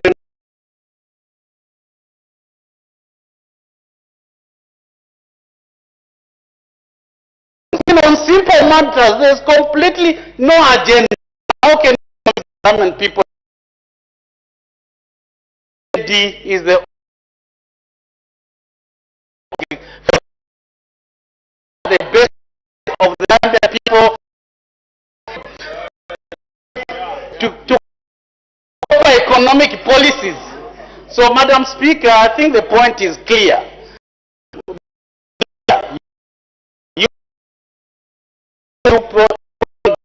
And I'll be clear on every other angle you can think about. But even on beekeeping business. Madam Speaker, with those few words, I beg not to support this motion. I thank you. The Honorable Member for Chieng, please restrain yourself from shouting. Let's continue with the debate. The Honorable Member for Nkana.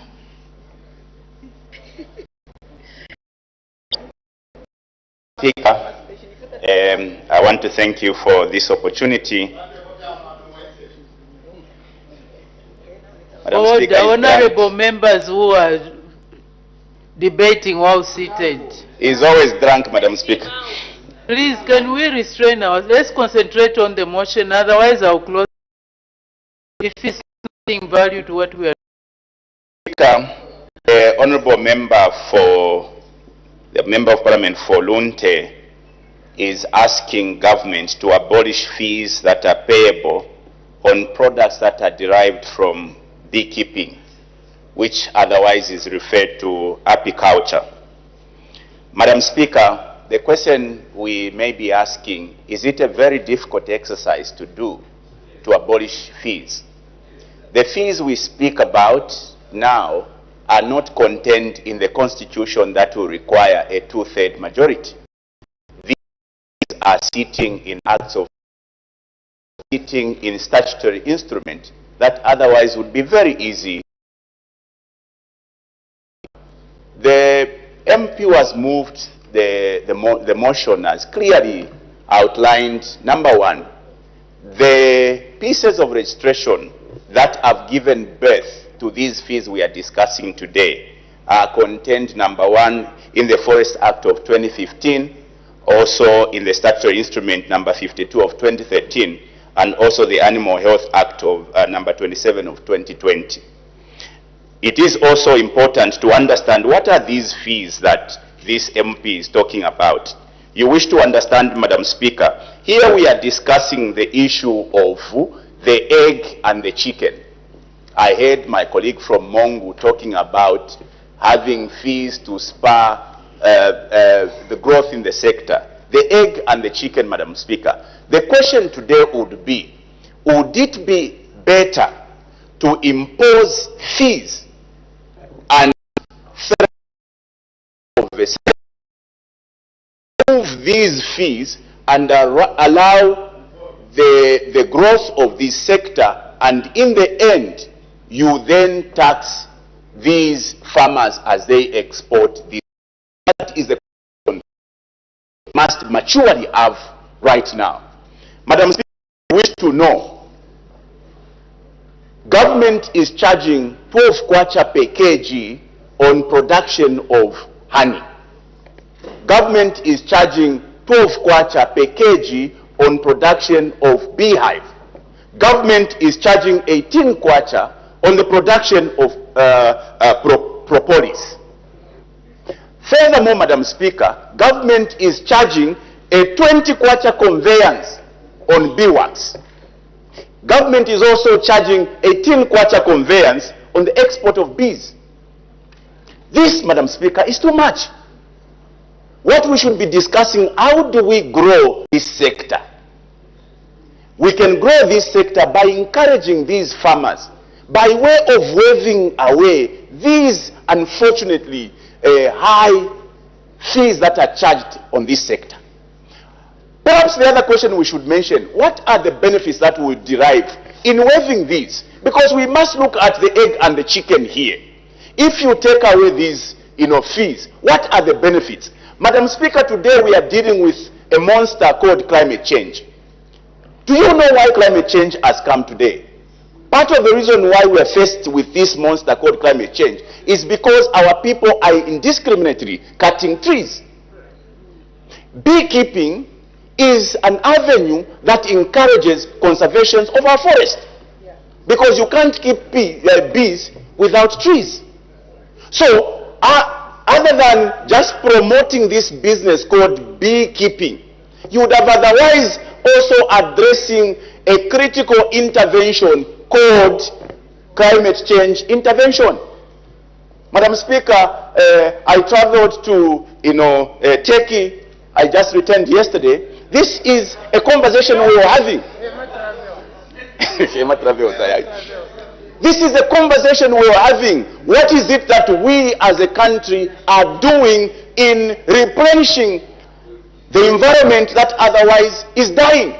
For those who don't know, climate change is very real. Climate change is very real. I know that the UPN used to argue about climate change when they were in the opposition. But climate change is very real. No wonder today we are hit with the issue of drought. But let me also mention, yes, we have drought today, which has affected a lot of other sectors. The energy sector is one such, sector that has been disturbed because of climate change. But this requires leadership, Madam Speaker. We won't sit and lament over the challenges that have come because of climate change. We've got to find solutions. And solutions cannot be more than what the Honorable Member of Parliament Folunte is suggesting. Because when you promote this sector, the beehive part of agriculture sector, you are going to spur other industries. The food industry. Honey is an important ingredient in the food chain because a lot of people, including here, are sick of high blood pressure. They need honey. So removing these fees, Madam Speaker, will help promote the food chain business. Madam Speaker, this business, this agriculture sector called beekeeping would also promote pharmaceutical industries. Today, Madam Speaker, we are at the mercy of countries that are producing medicines. We can't even produce our own medicines. No wonder we are susceptible to issues like what is happening at Zambia. It's because we have to depend for all our drugs from imports. But if we promote industries like these, Madam Speaker, it will spur a growth in the pharmaceutical industry, Madam Speaker. So what the MP is asking is not far-fetched. Unfortunately, we have become a very polarized country that anything and everything has to be viewed from a political lens. Madam Speaker, this MP must be commended for coming up with an initiative. Oftentimes, Madam Speaker, we've been challenged on your left side. Come up with solutions to help these people govern. This, Madam Speaker, is part of a solution to the problem. Today, unfortunately, you can't keep lamenting about climate change. You've got to step in and provide leadership. And this is leadership, Madam Speaker. This, Madam Speaker, is what is going to create a leveled or a growth in the tax base. Contrary to what my colleague was talking about, when you remove those fees, you would otherwise would have addressed a bigger a problem. You would have otherwise helped to grow these sectors we've talked about. You would have otherwise created employment. Employment, Madam Speaker, must not be viewed from teachers and nurses. Employment is in the private sector. Because those teachers and nurses we are employing, yes, they are bridging the gap in the public sector, but you are creating another problem. The wage bill is going to become so bloated if you don't have other areas to get revenues from. Madam Speaker, it is going to become a problem to maintain the public wage bill. This, Madam Speaker, is a solution, and this is what we've been asked. Bring solutions, and the MP has brought solution. Well done, my friend. This is what members of Parliament who are progressive must be supporting. I stand to support the motion. I thank you, Madam Speaker. Thank you very much. The Honourable Member for Luena, please can we be brief to the point? Let's avoid repeating what our colleagues have already said. Honourable Member for Luena. Thank you very much, Madam Speaker. We will try by all means to just stick to the motion, Madam Speaker. Madam Speaker, the motion urging the government to abolish these fees, in short, to get to the point, no business case has been made to support the motion. Madam Speaker, my colleague who has just been debating started by asking a question. And he asked the question so passionately. He says, is it difficult to remove these fees? Madam Speaker, you don't make decisions on the basis of whether it's difficult or it's easy. When you are talking about fiscal issues, you must look at what is the totality of the issue at hand. Madam Speaker, my colleagues supporting this motion have not even cited even a single country, a single instance where the removal or non-imposition of fees has resulted in what they are claiming would result. Instead, countries that have grown their beekeeping industries actually have got bee fees in place. Ethiopia is one example. Tanzania is another example. Kenya is another example. They are growing this industry by making sure that they provide extension services. How does the government provide extension services, Madam Speaker? A government is not a magician who creates money. The government has to raise money, and one of the methods used to do so is to impose these same fees. Madam Speaker, not borrowing. Madam Speaker, My colleague, in fact more than 3 of them, mentioned this figure of 12 kwacha. And they have just been talking about this 12 kwacha, 18 kwacha, 20 kwacha. In isolation, they end there. They don't tell you what is the market value of a kg of honey. You can't just say a particular fee is too much. Too much in relation to what? Yes. Madam Speaker, what kind of arguing the government is that? I mean, what kind of a proposal is that? If you say something is too much, you must say, look, this is 70% of the price of this item. This is 4% of the price of this item. Then you can argue. You can't say no, because they actually haven't even brought in the production costs. Why don't you bring them up? Because that's the only way you will make a complete business case. So, Madam Speaker, since we just want to make sure that we indicate that this motion, there's no business case whatsoever. Instead, what our colleagues should be urging the government to do is actually to make sure that the fees collected are kept in one budget line and plowed back into the beekeeping industry to make sure it grows. We need to grow it so that we create more employment.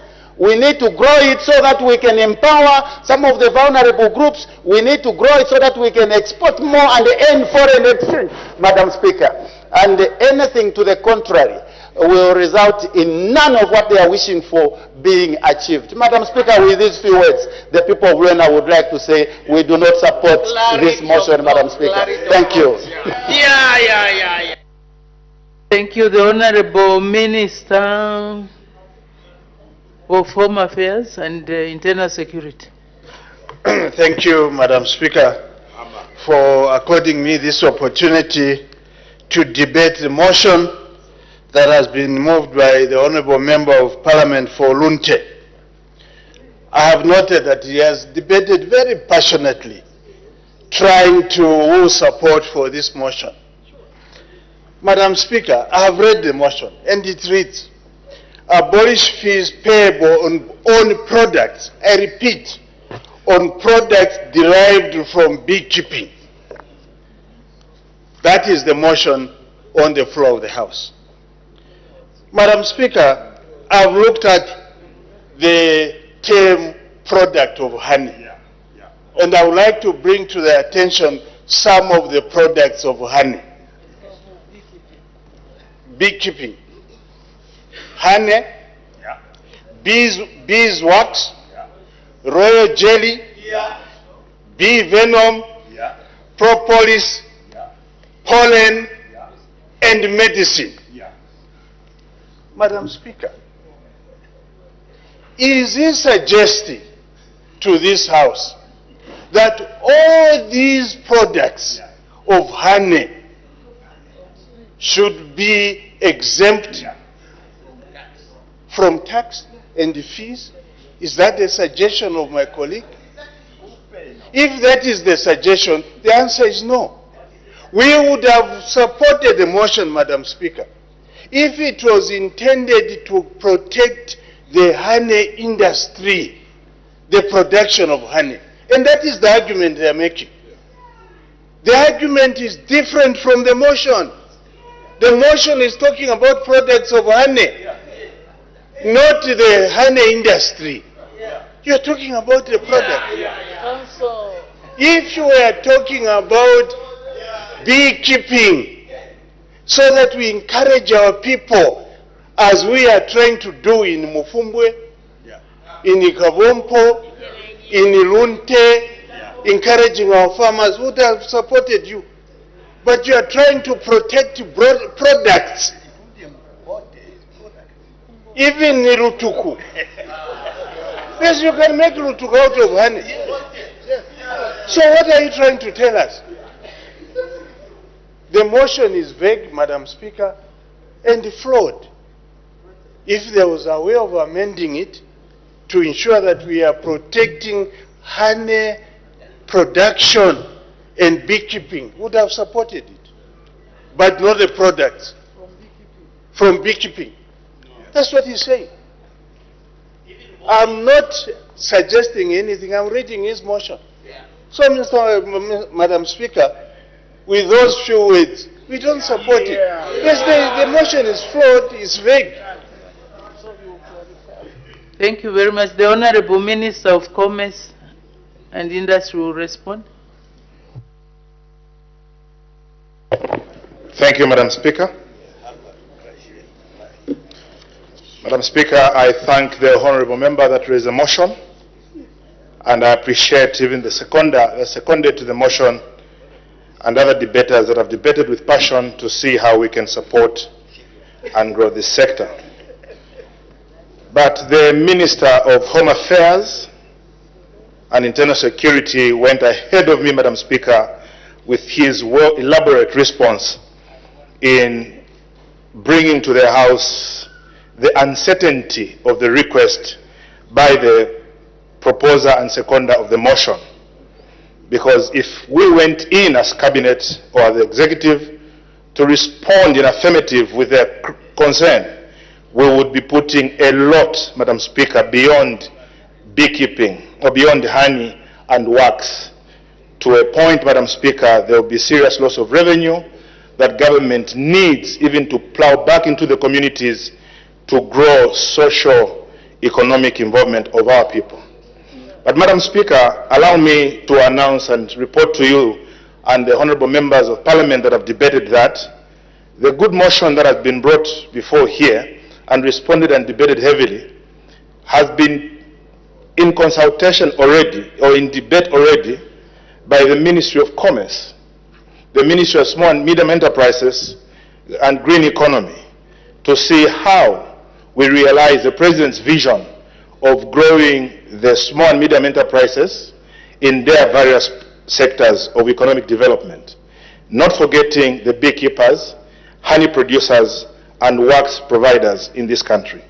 Madam Speaker, this is something that the executive has taken seriously and are formulating in the soonest possible time a policy direction that will make sure that we grow the sector without leaving anyone behind with an opportunity of improving their livelihoods.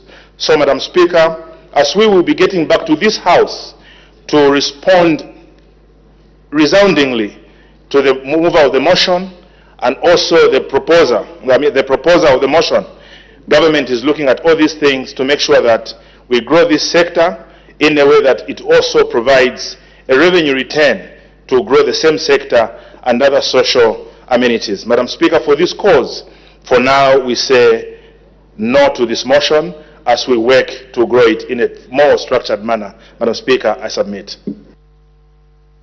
Thank you. The Honorable Member for Lunte, winding up debate. Yeah, Amma. Madam Speaker, in winding up debate, I'll only speak to three things. First, appreciate the seconder and all the debaters. And next, I want to just comment on my colleagues who failed to support this motion, starting with my honorable colleague from Luwena. I want to indicate that the fees are different from taxes, madam. And these companies are charged taxes on top of fees. And the fees I am talking about are not found in Ways and Means. They are found in Acts of Parliament and the Statutory Instrument number 52 of 2013. And my honorable colleague talked about the clarity of the vision of UPND. I want to inform him that none of these acts have been done since UPND came into power. We are speaking about the Acts of Parliament which were done when PF was in power. Madam. So clarity must be clear. Your clarity is not so clear. Madam Speaker, finally I would like to speak to the Zambian people. For the Zambian people who do not have jobs, who may have hoped to get jobs in this industry, if it is supported by the Zambian people, you know who has refused to reduce the fees. For the young people who are looking for jobs and business opportunities, you know who has supported you. You know who has refused to support you. Madam, I do not wish to politicize a motion which is intended for the Zambian people. Madam Speaker. Order, wind up, honorable member, wind up so that we close.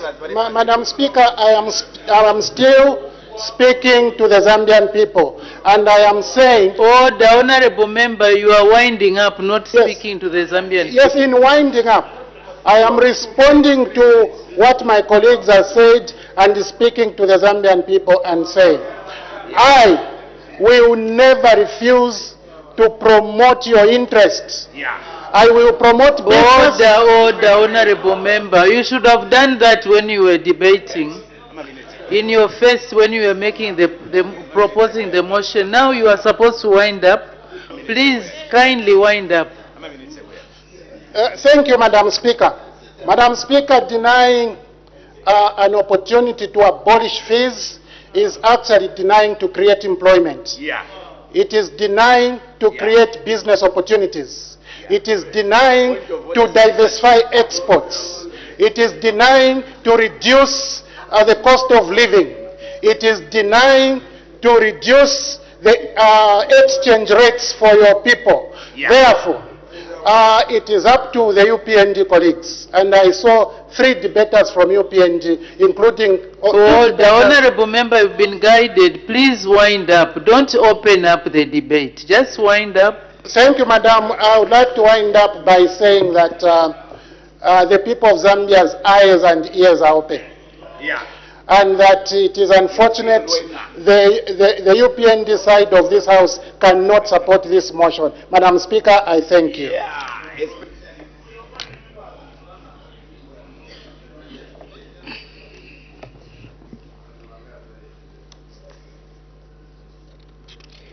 I put the question. The question is that this House urges the government to abolish fees payable on bee products so as to promote the production of honey and other bee products. As many as are of that opinion say aye. Of the contrary say no. The noes have it. The question is negative. Next motion, the honorable member for Chilubi.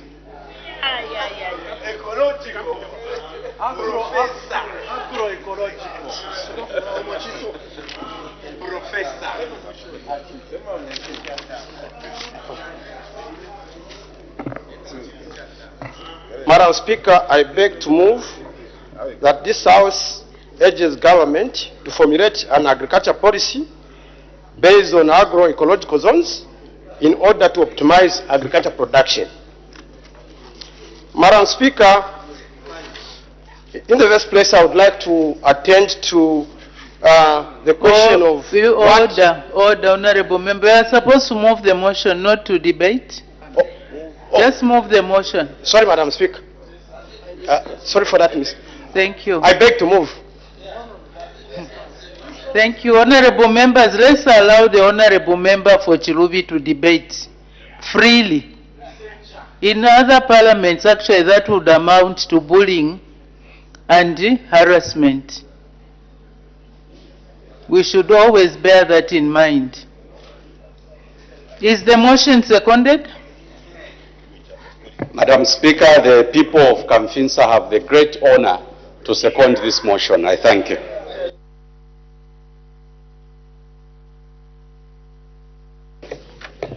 Seconded by the honorable member for Kamfinsa. Order, honorable members.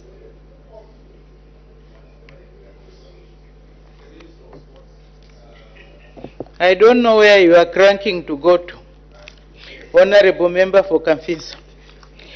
Seconded by the honorable member for Kamfinsa, the question is that in order to optimize agricultural production, this House urges the government to formulate an agriculture policy based on agroecological zones. Any debate? The honorable member for Chilubi. Thank you, Madam Speaker, and sorry for that disturbance which was caused by the echoing. Madam Speaker, the people of Chilubi would like to move this motion by first defining and putting in context what agroecological zones are, so that those that may desire to join in this debate understand the context. Madam Speaker, the agroecological zones, among other factors that are supposed to be considered for them to be classified, is soil, climate, topography, and this will determine the sustainability of specific agriculture policies and practices. Madam Speaker, part of what I've mentioned is supposed to go into growing period. It's supposed to also go into choice of crops and livestock and farming technologies. Madam Speaker, this is also supposed to be extended to strategic farming. Order. As the time is 16:40 hours, I suspend business for 20 minutes for a health break.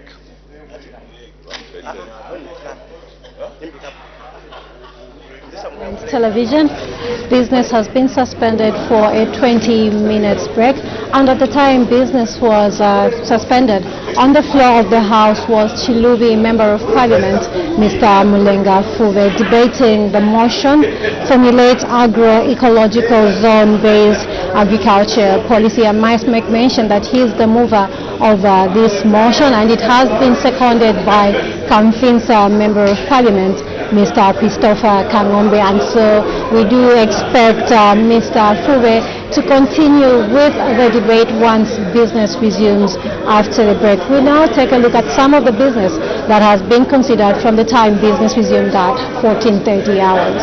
So when the business resumed at 14:30 hours today, Madam Speaker did make some announcements, two announcements rather, in which she did recognize the presence in the public gallery of students and lecturers from Zambia Center for Accountability Studies, ZICAS, University Law Association, and the teachers from Inspire Leadership School in Lusaka District. And on behalf of the National Assembly of Zambia, Madam Speaker did welcome the visitors to the National Assembly.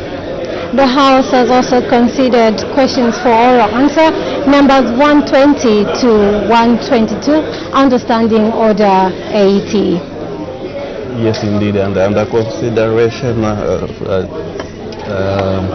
Yes, Joe, the House has also considered a private member's motion that was moved by Lunte Member of Parliament, Mr. Mutotwe Kafwaya, urging that this House urges the government to abolish fees payable on bee products so as to promote the production of honey and other bee products.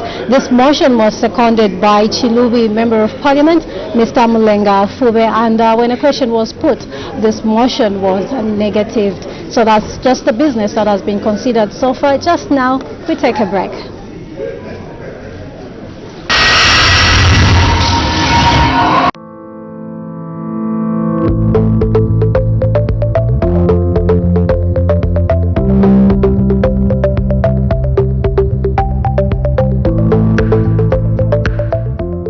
Water, sanitation and hygiene are vital for public health, ensuring clean water, safe sanitation and hygiene practices to prevent diseases, improve health and enhance the quality of life.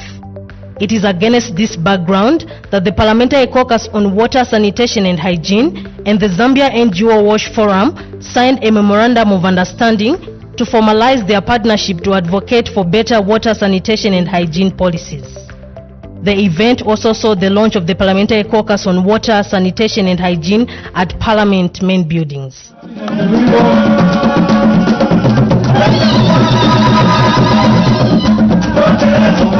Speaking during the launch, National Assembly of Zambia's second Deputy Speaker, Honorable Frank Moyo MP, said the Parliamentary Caucus on WASH is a beacon of hope for Zambia's water and sanitation sector. We should acknowledge that water, sanitation and hygiene have always impacted every and each one's life in the country. From the healthy sector, education sector, economic development, all these have been impacted.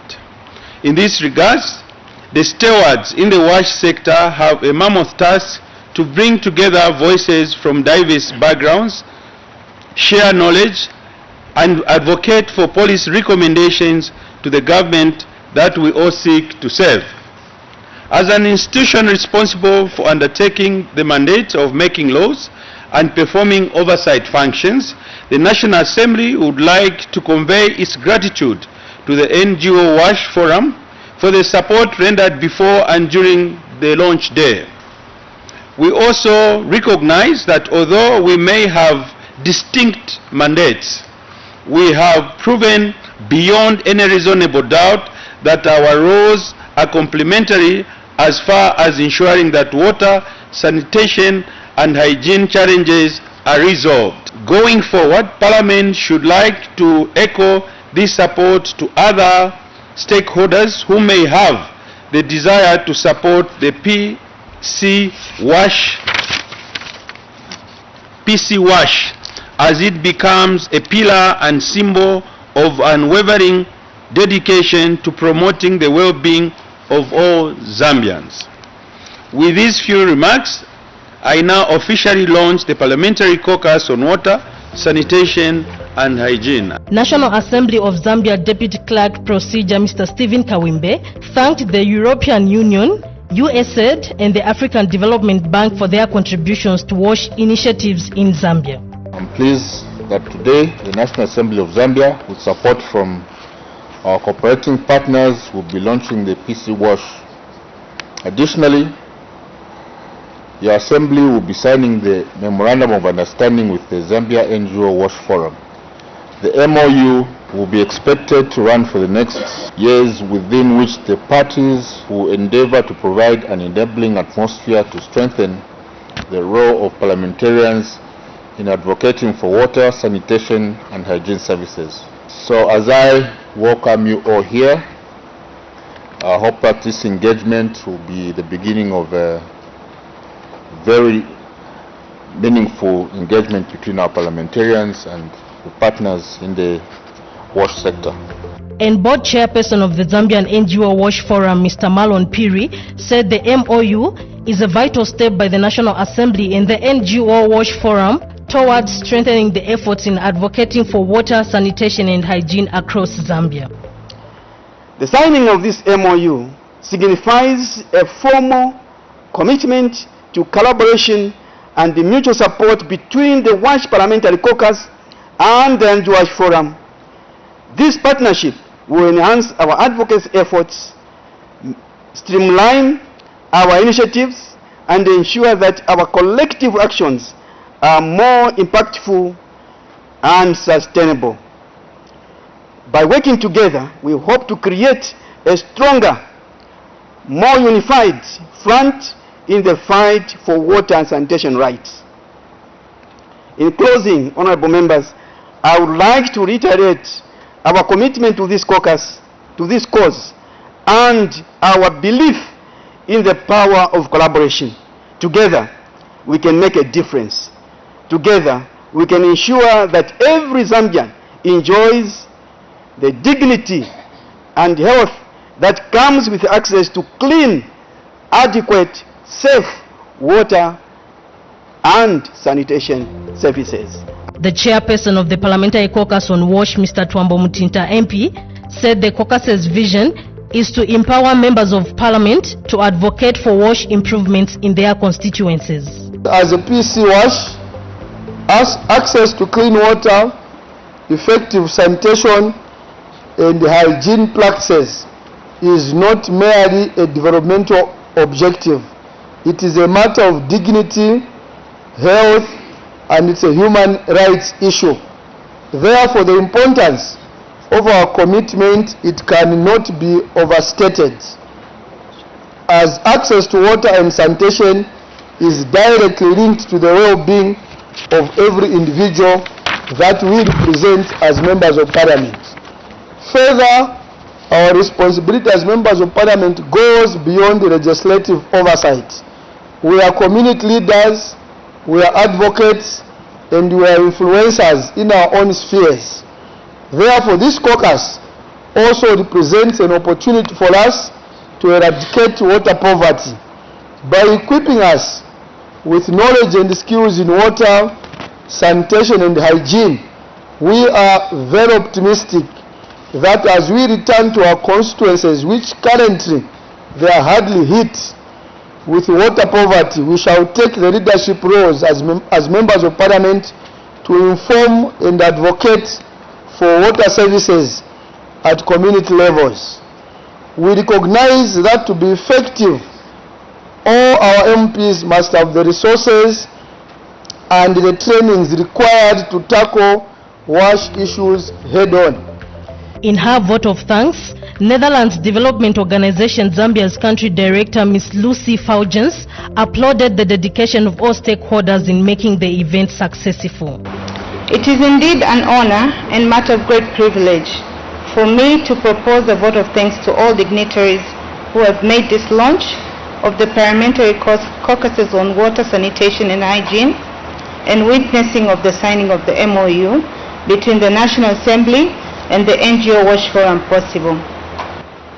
We are grateful to the Deputy Speaker, honorable members of Parliament under the leadership of Honorable Mtinta, with keen interest in being here and committing to collaborating with the NGO WASH Forum. I want to also express my thanks